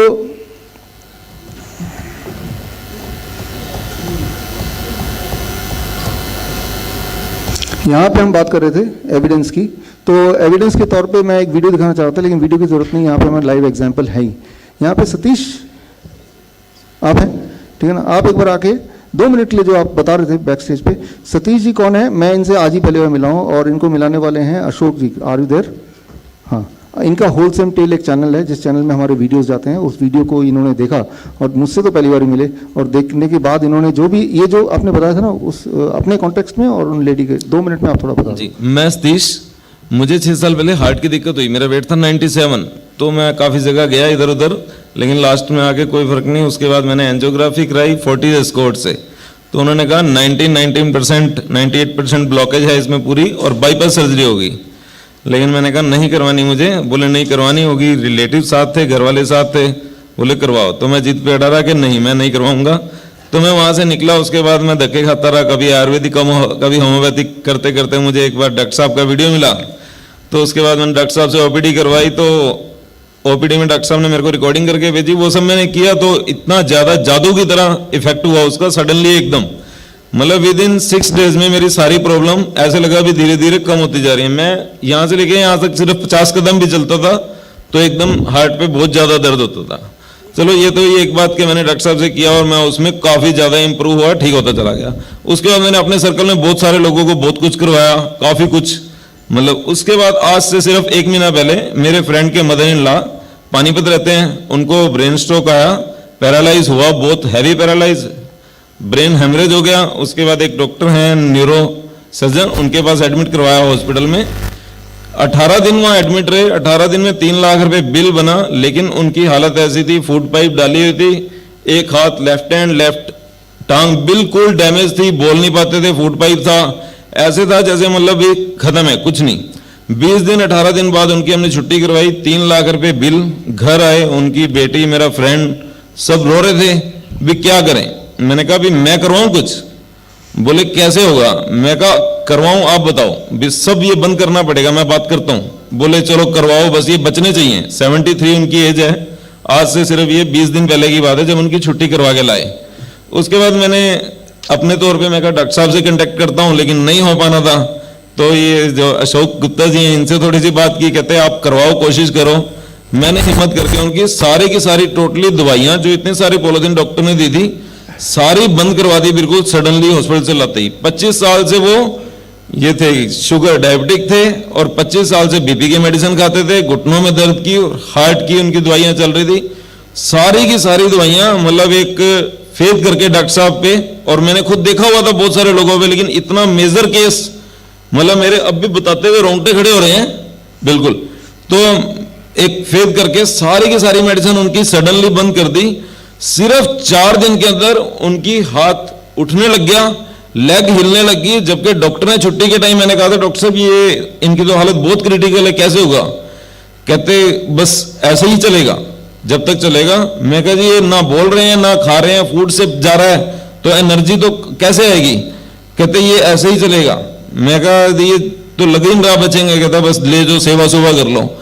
आज सिर्फ मतलब 28 तारीख को 28 फरवरी को हम लेके आए थे उनको, आज 21 तारीख है, 21 दिन के अंदर जो भी उनको देखता है ना, मतलब वही हैरान हो जाता है कि इतनी जल्दी रिकवरी। उनकी बात मतलब गू गू गू करते थे, समझ कुछ नहीं आता था, अब 80% क्लियर समझ आ रहा है। सब लोग आके देख रहे हैं कि हैरान, और सबको ये पता है कि मेडिसिन चल रही है, उनके सारे रिलेटिव्स को ये पता है मेडिसिन चल रही है, लेकिन असल में उनकी मेडिसिन बंद है बिल्कुल, एक भी मेडिसिन नहीं दे रखी, एक भी मेडिसिन। मिराकल मतलब जादू का सुना है कि जादू होता है, लेकिन जादू अपनी आंखों से देखा और इतना हैवी, बहुत कमाल। डॉक्टर साहब तो thank you sir ji, thank you, ठीक है सर, थैंक यू।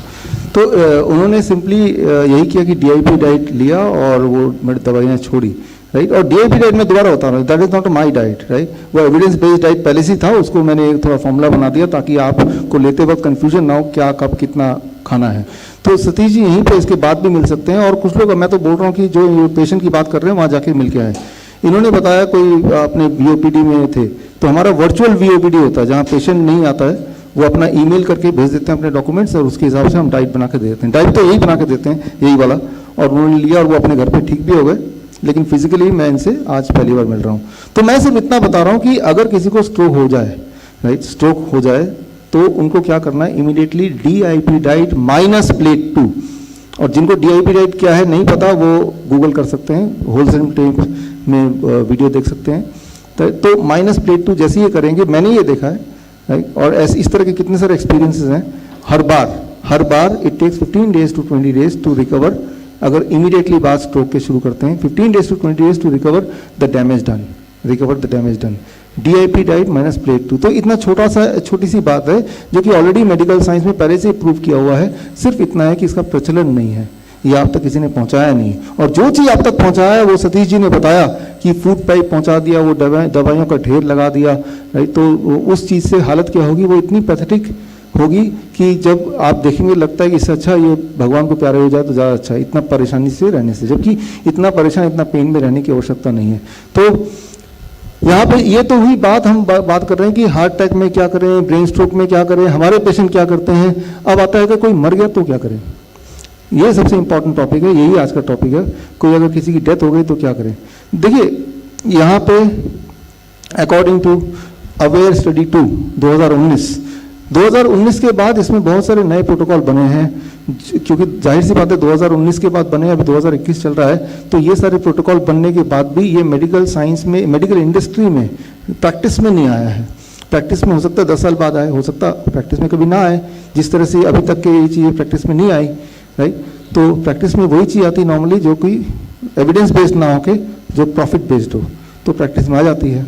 तो खैर प्रैक्टिस में जब भी आएगी या नहीं आएगी, लेकिन आपको अभी सीख के जाना है। I will take 5 minutes to teach you कि क्या है, हम करते हैं इसको, राइट, और क्या है वो हम अभी बताने वाले हैं। यहाँ सबसे इम्पॉर्टेंट बात अवेयर टू स्टडी में ये देखा गया है, और इससे पहले भी देखा गया है, 1968 से लेके चल रहा है, लेकिन खास मैं इसका इसलिए रेफरेंस दे रहा हूँ कि ये बड़ा दमदार रेफरेंस है कि जब भी किसी की डेथ होती है, डेथ का मतलब क्या है, डेथ का मतलब समझिए, क्लिनिकल डेथ इसे कहते हैं, नो ब्रीदिंग नो पल्स। तो आपको कैसे पता चलेगा इंसान जिंदा है कि मरा है? सिंपली उसके लिए कोई डॉक्टर होने की जरूरत नहीं है, कोई बड़े बड़े मशीन स्टेथोस्कोप की जरूरत नहीं है, आप सिर्फ ये एस्टेब्लिश कीजिए सांसें चल रही है क्या, धड़कन, राइट, और दूसरा चीज़ देखिए पल्स है कि नहीं है, राइट। पल्स है कि नहीं है, पहले तो आप जैसे अभी बैठे हैं या कभी बैठे हैं, कुछ लोगों के पल्स ऐसे छू के देख लीजिए कि कैसा लगता है छूने में, जिन लोगों ने कभी नहीं किया ऐसा, राइट। और आपको एक डेड इंसान के अगर ऐसे करेंगे तो पता चल जाएगा, कोई कुछ भी हिलेगा नहीं। It will take about 3-4 seconds to establish whether the person is dead और अलाइव, राइट। तो ये बड़ा इंपॉर्टेंट है। आपके आंखों के सामने कोई मर जाता है या मरा हुआ आदमी होता है, तो पहला स्टेप ये है, what is the first step, ये देखना कि ये मरा है या जिंदा है, राइट। उसके लिए आपको डॉक्टर होने की जरूरत नहीं है, राइट। उसके लिए सिर्फ इतना समझने की जरूरत है कि भाई ब्रीदिंग चल रही है क्या, आस्क योरसेल्फ, ब्रीदिंग तो नहीं चल रही है, अच्छा पल्स चल रही है क्या, पल्स सबसे इंपॉर्टेंट है। अगर कोई एक चीज़ देखना है, पल्स देखो, पल्स नहीं है, राइट। कई बार ऐसा लगता है कि ब्रीदिंग चल रही है, वो मुंह खुला रहता है और हर 4-5 सेकंड बाद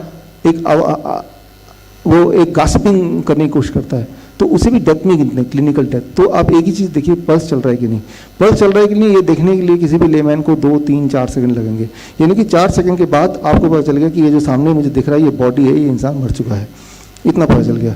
अब मर चुका है, अब मुझे क्या करना है, that is the first, right. Normally क्या करेंगे, वही पैनिक करेंगे, क्या what is the panic, hospital ले जाओ, डॉक्टर को बुलाओ। अब यहाँ पे क्लियरली क्या क्या होता है समझिए, पहले 4 मिनट, मरने के पहले 4 मिनट तक उसके बॉडी के अंदर एनफ ऑक्सीजन है, एनफ न्यूट्रिशन है, इवन हार्ट के अंदर बाहर से तो नहीं दिखेगा, अंदर इलेक्ट्रिकल रैंडम सिग्नलिंग भी चल रही है पहले 4 मिनट के अंदर। वो ऑफिशियली मर गया है, क्लिनिकली डेथ है, लेकिन अंदर चल रहा है।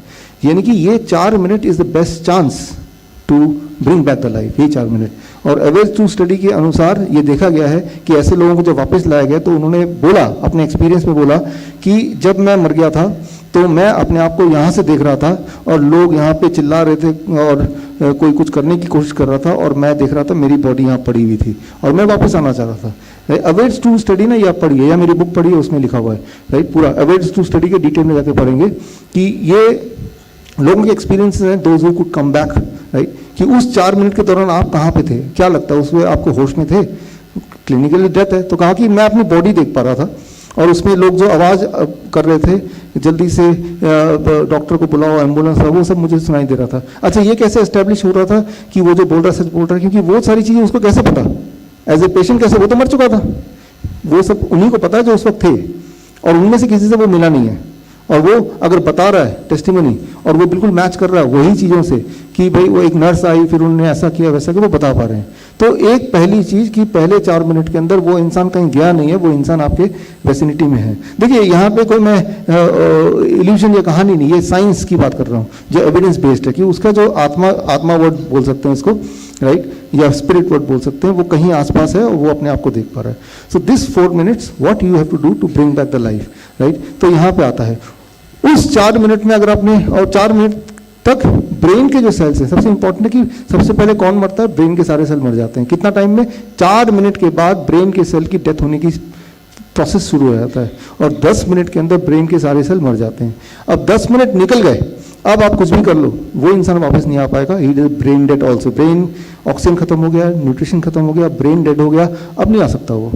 तो पहले 4 मिनट के अंदर ही जो कुछ हो सकता है, उसके बाद 5वें मिनट से 10वें मिनट तक भी वापस आ सकता है, लेकिन तब ब्रेन बहुत डैमेज हो चुका होगा, मतलब जब वापस आएगा भी तो बहुत सारे न्यूरोलॉजिकल डिफेक्ट के साथ वापस आएगा, राइट। और 10 मिनट के बाद नाउ इट इज़ फ्यूटाइल, आप कुछ भी कर ले वापस नहीं आएगा।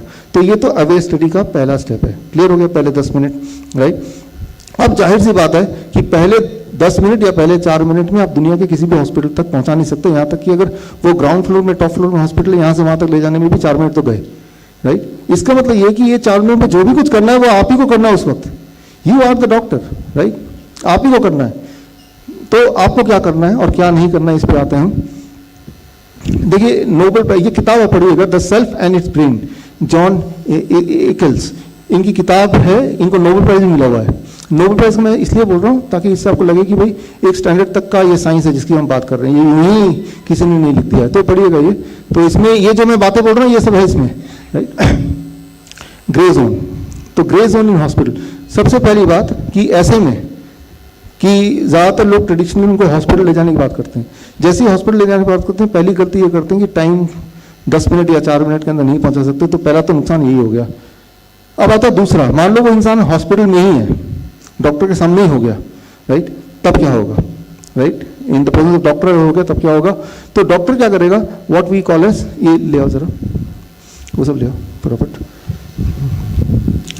तो डॉक्टर क्या करेगा, डॉक्टर करेगा CPR। ऐसे कैमरा है क्या, ताकि स्क्रीन पे देख पाए, नहीं है तो मैंने किन दे देना, मैंने किन, ये रहा, ठीक है। अब डॉक्टर CPR करेगा। CPR क्या होता है, ये आप में से काफी लोगों को पता है, that is something very very normal thing, लेकिन यहाँ पे आपको समझाने की जरूरत है क्योंकि यहाँ पे एक चीज है जो गड़बड़ कर सकती है। डॉक्टर CPR करेगा मतलब ऐसे रखेगा उस पेशेंट को, और उनको आदत भी है तो वो बिना घबराए वो ऐसे प्रेस करेगा। ऐसे जब प्रेस करेगा तो यहाँ इंपॉर्टेंट है, एक्चुअली वो क्या कर रहा है कि उसके अंदर ब्लड सर्कुलेशन को दोबारा रीस्टार्ट कर रहा है। जब ऐसे करेगा तो धीरे धीरे blood circulation, blood pressure built up होगा। 20% ब्लड प्रेशर अगर हो जाए, 20%, वैसे 120/80 है, किसी का ब्लड प्रेशर अगर 0 से अगर 30 mmHg तक ले आए, वो कैसे आएगा, ऐसे करके आ जाएगा। तो सर्कुलेशन सेल्फ मोड में आ सकता है। सर्कुलेशन सेल्फ मोड में उस पहले 4 मिनट के अंदर अंदर आपने शुरू कर दिया, पहले 4 मिनट में नहीं भी आए, एक बार सर्कुलेशन चलने लगी, राइट, तो अपने आप ही बॉडी में दोबारा से हलचल होने लगी। फिर चाहे ऐसे करते वक्त 10 मिनट और लग जाए, 15 मिनट लग जाए, एक बार 4 मिनट के अंदर ये वाला step is very important, right. तो ऐसे जैसे शुरू किया तो उसका जो ब्रेन के सेल की मरने की जो टोटल टाइम था वो कितना था, ब्रेन सेल की शुरुआत है 4 मिनट, उससे पहले करना है। 10 मिनट में तो पूरा ही मर जाएगा, लेकिन उस शुरुआत ब्रेन के सेल के मरने से पहले आपको ये करना है, right, that is the first step, right. अब इसमें बहुत इंपॉर्टेंट बात, मेरे ख्याल से इस पूरे लेक्चर का यही सबसे इंपॉर्टेंट पार्ट है। इसमें जब इस तरह से करते हैं, ये है कि 100 बार 1 मिनट में, लेकिन हर 30 बार करने के बाद 2 बार माउथ टू माउथ ब्रीदिंग देना होता है, राइट। तो जब माउथ टू माउथ ब्रीदिंग देंगे तो मैंने छोड़ दिया ना इसको, छोड़ा कि नहीं छोड़ा, तो जब छोड़ा तो ब्लड प्रेशर अब जितना बिल्डअप हुआ वो कहाँ गया, दोबारा 0 हो गया। फिर 2 बार देंगे फटक से मैं दोबारा करने लगूंगा, फिर दोबारा बिल्डअप करूंगा, तब तक 30 हो जाएंगे, फिर दोबारा से, that is the standard protocol, right. So इस स्टैंडर्ड प्रोटोकॉल में दिक्कत क्या है कि हर थोड़े बाद आपको माउथ टू माउथ ब्रीदिंग देना है। इसमें दोबारा से pressure is coming to 0 and that means कि दोबारा से आप बिल्डअप करने की कोशिश कर रहे हैं, राइट। तो पहली गलती जो करते हैं CPR, इसे कहते हैं cardiopulmonary resuscitation, means it means 100 compression पर मिनट का रफ्तार होनी चाहिए आपको, और दूसरा आपको हर 30 बार काउंट करने के बाद 2 बार ब्रीदिंग देना है, फिर 30 बार काउंट करना है, ऐसे करते ही रहना है जब तक कि सेकेंडरी इमरजेंसी वो मैं बताता हूँ आपको वो ना आ जाए। तो लेकिन यहाँ पे आपने देखा कि जब हम CPR करते हैं यानी कि 30 में 2 बार, तो ब्रीदिंग 0 पे आ जाती है। तो फिर क्या करना है, हमें सिर्फ कार्डियक कंप्रेशन, राइट, हमें मुंह से ऑक्सीजन देने की आवश्यकता नहीं है, हमें सिर्फ कंप्रेशन करना है, कंप्रेशन करना है, कंप्रेशन करना है, कंप्रेशन करना है, और जैसे जैसे कंप्रेशन करते रहेंगे तो क्या बात, देखिए ये दिस इज द वन, अगर कंप्रेशन छोड़ते हैं तो बॉडी में जो ब्लड प्रेशर डिप करता है, राइट। लेकिन अगर कंप्रेशन देते रहेंगे और मुंह से नहीं माउथ टू माउथ ब्रीदिंग देंगे, उसे कहते हैं रेस्क्यू ब्रीदिंग, तो क्या होगा, अगर सिर्फ कंप्रेशन करते रहेंगे धीरे धीरे ब्लड प्रेशर बढ़ता रहेगा। अगर आप CPR करेंगे, स्टैंडर्ड CPR, तो उसके जिंदा होने के चांसेस हैं, विद इन 4 मिनट शुरू कर देंगे तो जिंदा होने के चांसेस कितने, 10%। 100 लोगों करेंगे 10 लोग जिंदा हो भी जाएंगे। लेकिन अगर आप कंप्रेशन भी देंगे, सिर्फ कंप्रेशन करेंगे तो जिंदा, और कंप्रेशन करेक्ट जगह पे करेंगे, कंप्रेशन करेक्ट जगह पे, इस पे आता हूं, तो जिंदा होने के चांसेस 83%। राइट? तो आप एफर्ट लगा रहे हैं, उस एफर्ट में थोड़ा सा मॉडिफाई करना है। थोड़ा सा मॉडिफाई क्या करना है, अभी देखिए ये वाला, ये सबसे इंपॉर्टेंट बात है जो मैं अभी बताने जा रहा हूं कि 10% से 83% पे कैसे लाना है। अब देखिए पहले तो ये देखना है कि कहाँ पे कंप्रेशन करना है। कहाँ पे कंप्रेशन करने के लिए आपको कंप्रेशन का एक नियम थोड़ा समझा दूं। देखिए ये टूथपेस्ट है, आपको पता है कि दबाने से पेस्ट बाहर निकलेगा, राइट? लेकिन इंपॉर्टेंट है कहाँ दबाने से सबसे ज़्यादा प्रेशर लगेगा, राइट? अगर यहाँ दबाएंगे तो दबा तो रहे हैं बार बार, लेकिन कुछ नहीं निकल रहा, ठीक है ना? अगर आप बहुत आगे दबाएंगे तो भी शायद नहीं निकलेगा। आप बीच में जहाँ पे भरा हुआ है यहाँ दबाएंगे तो निकलेगा। तो दबाना है, लेकिन दबाने का जो लोकेशन है that place all the reference, right? आप यहाँ दबाते रहिए, निकलेगा नहीं। ठीक उसी तरह से यहाँ भी बड़ा इंपॉर्टेंट है कि दबाना तो है, राइट? कंप्रेस तो करना है, लेकिन कहाँ करना है। तो जो स्टैंडर्ड CPR है वहाँ पे जो सिखाते हैं डॉक्टर को सिखाते हैं कि निपल लाइन है, राइट? इसके बिल्कुल बीच में, राइट? यहाँ पे रखो, दबा दो, राइट?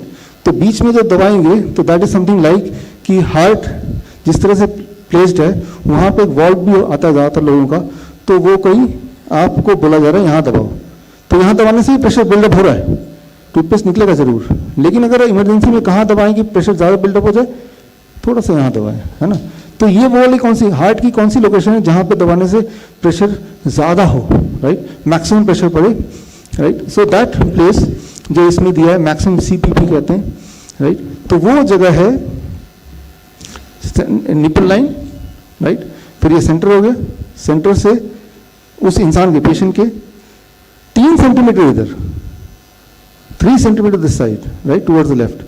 तो वो लेफ्ट वेंट्रिकल सीधा ऊपर आपका हाथ पड़ेगा मोस्ट प्रोबेबली, राइट? और उससे यूं मानिए कि जो प्रेशर पड़ेगा, हर प्रेशर आपका जबरदस्त प्रेशर पड़ेगा, right? And that is what can increase the chances of recovery as the evidence says from 10% to 83%, right?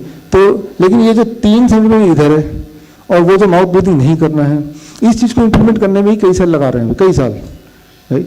कि वो करें कि ना करें। अगर करेंगे तो एक जनरल पब्लिक सोचे कि ये तो बार बार नियम ही बदलते रहते हैं।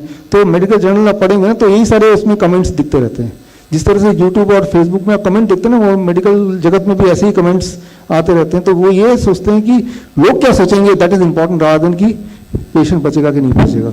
खैर इसीलिए मैं बताना चाह रहा हूँ, ये सारी चीज़ें हमें बतानी पड़ रही रादर देन कि पहले से ही वो मेडिकली एस्टैब्लिश होते हुए भी आप तक नहीं पहुँचे, जो कि पहुँच जाना चाहिए था। अब तीसरी इंपॉर्टेंट बात है, जो सबसे ज़्यादा इंपॉर्टेंट बात है, वो ये कि आपको मैंने बता दिया, डॉक्टर भी एक बार सीख लेता है, लेकिन एक बार सीखना काफ़ी नहीं है। मान लो आपके सामने तबला रख दिया तो कुछ ना कुछ तो करेंगे आप। तो कुछ भी करेंगे तो क्या वो म्यूजिक होगा? That is a noise. लेकिन जिसने प्रैक्टिस की, राइट, स्वास्तिक ने प्रैक्टिस की, तो वो जब तबला बजाएगा तो that is called music. Are you getting the point, right? आपने प्रैक्टिस की है ना, तो आप वो प्रैक्टिस करते हैं, राइट? अभी आपने गाना गाया, right? India book of record holder है, राइट? तो इनको पता है कि मुझे एक बार सिखा दे काफ़ी नहीं, मुझे रोज रियाज करना है।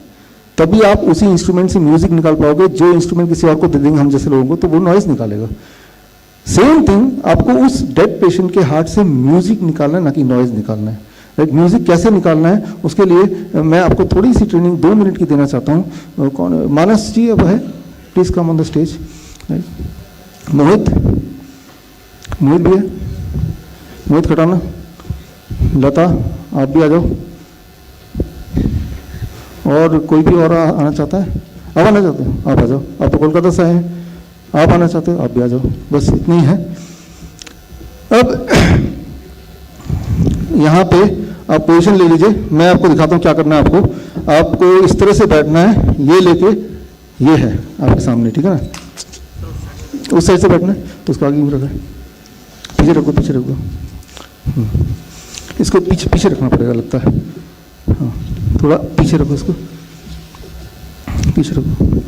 अब जो चीज़ बड़ी सिंपल लगती है ना, वो सिंपल है नहीं, इस चीज़ को हमें समझना है, ठीक है ना।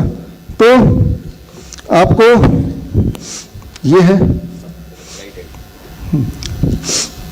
अब आपको इसको आ रहा है नंबर, राइट, ये 1 2 3, ठीक है ना, ऐसे बढ़ रहा है ना।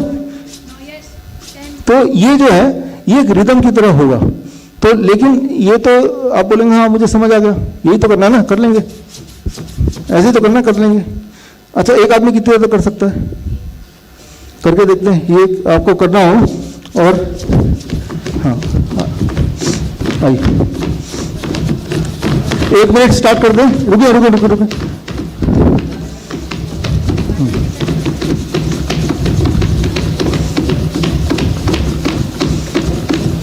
करते रहिए।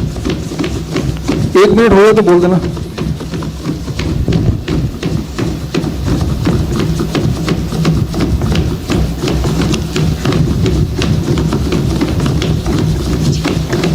ये जो एक्चुअल सिचुएशन में अगर ये कोई डेड आदमी होता तो ऐसा ही करना पड़ेगा, इतनी स्पीड से करना पड़ेगा, पेशेंट इससे ज़्यादा स्पीड से करना पड़ेगा। 1 मिनट के अंदर 100 तक ऐसे पहुंचाना पड़ेगा, राइट। ठीक है, आ जाइए। Okay, stop. मानस, जरा ये माइक में बताना कैसा लगा, कितनी ताकत लगाई, 1 सेकंड में बताना माइक में। कितनी ताकत लगाई? हाँ, मैंने पूरी ताकत लगा दी कि आज मैं इसे बचा के छोड़ूंगा। राइट, ठीक है। तो अच्छा, आपको क्या लगता है ऐसे करते रहने कितनी देर तक कर पाओगे आप? 1-2 मिनट से ज़्यादा नहीं कर सकते, कोई कितना भी ताकतवर हो। उसके बाद अगर करेंगे तो वो कॉम्प्रोमाइज़ होगा। अब यहाँ पे इंपॉर्टेंट है कि यहाँ 2 इंच दबना कितना चाहिए, एग्जैक्टली 2 इंच दबना चाहिए। और 7 में सेकंड में कितने होने चाहिए, 100 से 120 होने चाहिए। और वो रिदमिक फॉर्म में होने चाहिए, रिदम में होने चाहिए। अरे getting the point, it should be rhythm. अभी तो खटाखट कर रहे थे जोश में, राइट। लेकिन जोश वो 1 मिनट 2 मिनट में अब थकने लगेंगे। तो जैसे ही आप कर रहे हैं तो आपके साथ अगर 2-3 लोग हों तो फटाफट वो करने लगेंगे, फिर वो हट जाएंगे, राइट, बिना वेस्ट किए time. So this is called cardiac compression. ऐसा अगर आप 5 मिनट 10 मिनट 15 मिनट कर पाएँ बारी बारी से, तो वो 83% जो बोला ना, ये सारी चीज़ फिट बैठनी चाहिए। पहले 4 मिनट के अंदर करना है, वो 3 सेंटीमीटर इधर करना है, वो 100 से 120 पर मिनट होना चाहिए, और वो रिदमिक फॉर्म में होना चाहिए। ये सारी चीज़ें फिट बैठेंगी तो जाके वो जिंदा रहेगा, राइट। लेकिन उसके लिए स्वास्थ्य का बताओ, आप बिना ट्रेनिंग हो सकता है, बिना प्रैक्टिस हो सकता है?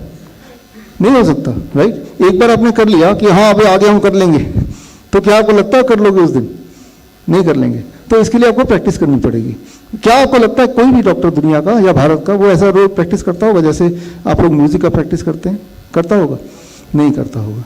अगर वो नहीं करता है तो इस प्रोफेशन में ना रहे, या तो और रहे तो प्रोफेशन, जैसे आप जो लोग मान लो बॉर्डर पे हैं वो बीच बीच में बंदूक चलाने की प्रैक्टिस करते हैं, राइट। लेकिन मैंने देखा कि मेडिकल प्रोफेशन में वो ये प्रैक्टिस करते नहीं है, चलो देख लेंगे तब, राइट, हो गया तो हो गया, नहीं तो नहीं। So that is the attitude. तो यहाँ पे हमारा रोल आ जाता है, क्योंकि जब कोई पेशेंट तो वो ये नहीं देखेगा कि मैं हॉस्पिटल के पास मरूं, अनफॉर्चुनेटली पास ना मरे तो ज़्यादा अच्छा है, राइट। तो टाइम लगाएंगे हॉस्पिटल तक पहुँचाने की, लेकिन जब पास नहीं है, दूर है वो, तो फिर और अगर आपको स्किल आता है, आपने प्रैक्टिस कर ली है तो, और प्रैक्टिस कर रहे हैं, हफ्ते में 5 मिनट की प्रैक्टिस, इतना सा। अगर 5 मिनट का भी टाइम नहीं है तो डोंट एक्सपेक्ट कि आप कुछ कर सकते हैं या कोई कुछ कर सकता है। 5 मिनट की प्रैक्टिस आपको करनी होगी, तो जाके उस वक्त बिना पैनिक किए आप ठंडे दिमाग से करेंगे तो बंदा वापस आ सकता है। आते ही हैं, कोई नई बात नहीं है, आते ही हैं, राइट। पहले इसका नाम दिया गया था डेथ, फिर उसको कर दिया गया क्लिनिकल डेथ। क्लिनिकल डेथ इसलिए कर दिया गया बिकॉज पता है कि इससे इंसान जिंदा हो सकता है, जबकि डेथ का मतलब होता है अब क्या, तो इसको हम क्या बोलते हैं, क्लिनिकल डेथ बोलते हैं, कार्डियक अरेस्ट बोलते हैं, राइट। डेथ नहीं बोलते, सिर्फ मेडिकल इसे बोलते हैं clinical death. First 4 minutes is called clinical death, not a death. After that और after 10 minutes now it is a permanent death, that is called death, right. तो मेडिकल डेफिनेशन इसलिए change किया गया क्योंकि ये होता है, लेकिन ये हो नहीं रहा है। हो नहीं रहा है तो इसलिए नहीं कि वो टेक्निक खराब है, इसलिए कि उसकी प्रैक्टिस नहीं है, राइट। इसका कोई प्रोविजन नहीं है, इसको इंपॉर्टेंस नहीं दी गई है। अच्छा, तो आप कैसे प्रैक्टिस करेंगे? आपको प्रैक्टिस करने के 2-3 तरीके हैं। पहला तरीका तो यह है कि एक ऑनलाइन ट्रेनिंग है जिसमें लिंकन यूनिवर्सिटी से, जिनका ये डब्बा भी उन्हीं का है, तो वहाँ से कोरियो गया था मलेशिया से, और ये इस तरह प्रैक्टिस टूल एक तो ये टूल है, इस पे प्रैक्टिस करेंगे तो ये टूट जाएगा थोड़ी देर में, अगर रोज ऐसे प्रैक्टिस करेंगे। इस पे प्रैक्टिस करेंगे तो टूटेगा नहीं, रोबूस्ट है, राइट। और जब भी आप करेंगे तो रियल में क्या है कि शुरू में आराम से कर पाएंगे, लेकिन धीरे धीरे प्रेशर बिल्डअप होगा, प्रेशर बिल्ड होगा तो मेहनत ज़्यादा लगेगी। तो ये सिमुलेट करता है, ये सिमुलेट नहीं करता है, राइट।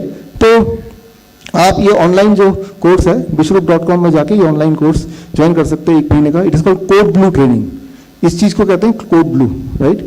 तो ट्रेनिंग कर सकते हैं, लेकिन उसमें फीस है फिर 21,000। लेकिन जो लोग मुफ्त में करना चाहते हैं, जो कि बड़ा इंपॉर्टेंट है, राइट, तो मुफ्त में कैसे कर सकते हैं मैं वही बता रहा हूँ।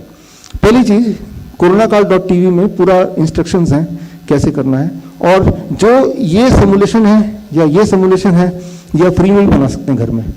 मैं आपको 1 मिनट में सिखा देता हूँ घर पे कैसे बनाना है, मुफ्त में कैसे बनाना है, ताकि आप घर में बना पाएँ, राइट। तो हम में से आप लोग आगे आ जाओ,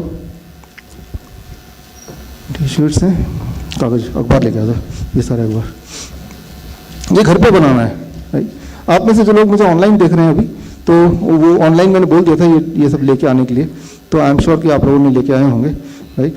तो आप इसमें से रबर बैंड कहाँ है, रबर बैंड गिरा ना, राइट। आप स्टेप देखो, सिर्फ 1 मिनट लगेगा, राइट। आप इनके बाजुओं पे ना आप ये इनको दे दो, अमन, दे विल डू इट। आप बाजुओं पे इस तरह से आप बाजुओं को बांध दो, बांध दिया, हाँ, इसको निकालो, मोड़ो इस बाजुओं को,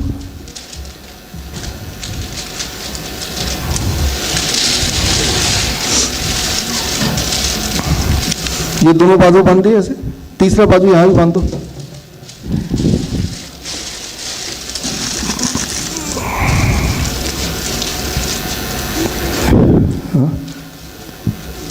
और ले लो। तो ये तीनों बाजू बांध के ये ऐसा हो जाएगा T shirt, right. This is the, इसको ऐसा टी शर्ट हो जाएगा। इसको थोड़ा सा और अच्छे से बांध देते हैं, ठीक है। तीन जगह से बांध दिया। अब ये बॉटल ले लिया, कोल्ड ड्रिंक का बॉटल कोई भी, इसको अच्छे टाइट कर दिया, करके इसको अंदर डाल दिया, बिल्कुल बीच पे रखा टी शर्ट के जैसे मैंने रखा है, और अखबार के आप इसको ऐसे अखबार दोनों तरफ बॉटल के डालते जाओ, बॉटल के दोनों तरफ अखबार डालते जाओ, बॉटल को आगे से ऐसे डालो,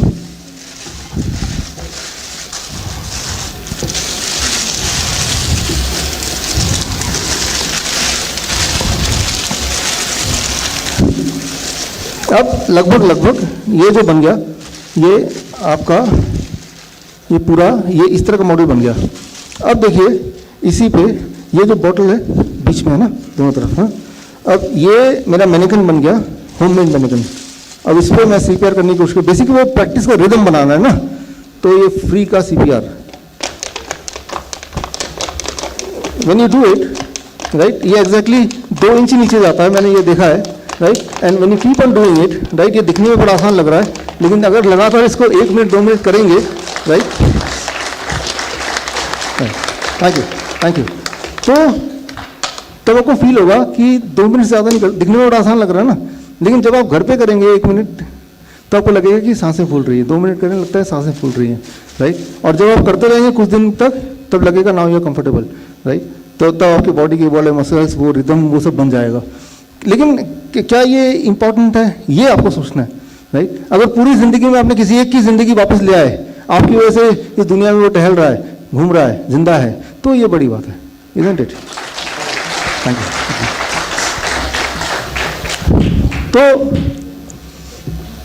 ये एक होमवर्क, ये भी ले जाओ, इनको भी हटा दो, कि आज 21 तारीख है, परसों 23 तारीख है, शहीद दिवस। शहीद दिवस में आपको मैं ये होमवर्क दे रहा हूँ, एटलीस्ट 3 लोगों को ये सिखाइए, 3 लोगों को ये सिखाइए जो आपने आज सीखा है, राइट। तो क्योंकि ये काम, पार्टिसिपेशन कुछ डॉक्टरों के लिए ही रिजर्व नहीं है, it is a participation for each one of us. कब किसका अंतिम समय आ जाए किसी को भी नहीं पता, इंक्लूडिंग मी, इंक्लूडिंग यू, लेकिन तब ये स्किल काम आने वाला है, राइट। तो यहाँ पे मैं ये बोलना चाह रहा हूँ कि अब 2 रास्ते फिर दोबारा आ गए यहाँ पे।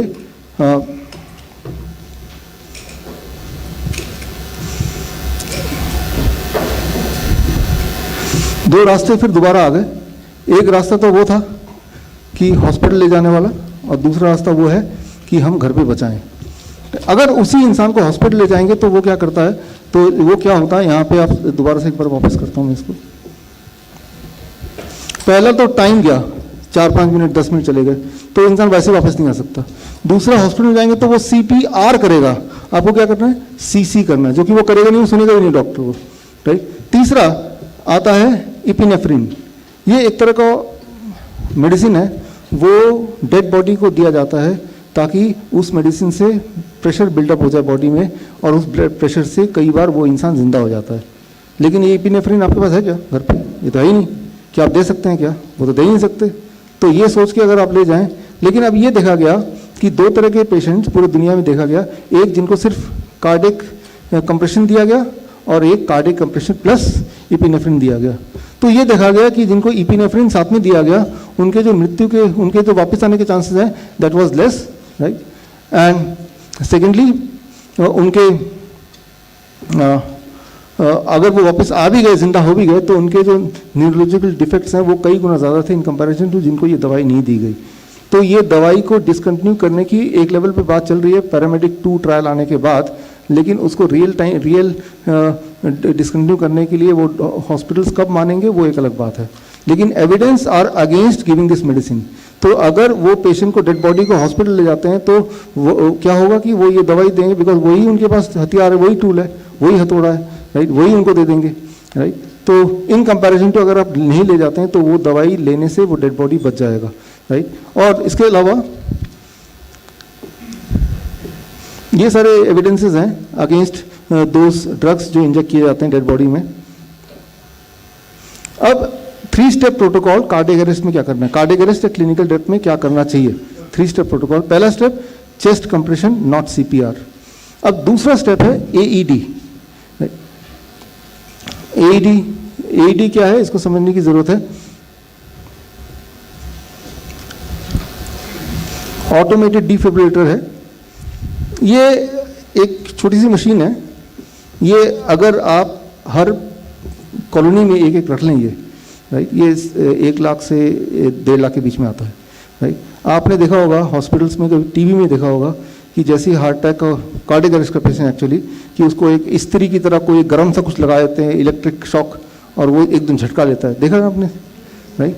हाँ, तो वो डिफिब्रिलेटर है, राइट। उसमें डॉक्टर देखता है, ECG को देखता है और वो सोचता है कब मैं करंट लगाऊं। उसकी एक टाइमिंग होती है, उसकी एक कैलकुलेशन होती है। वो कैलकुलेशन क्या है, वो टाइमिंग क्या है, वो हमें नहीं पता, राइट।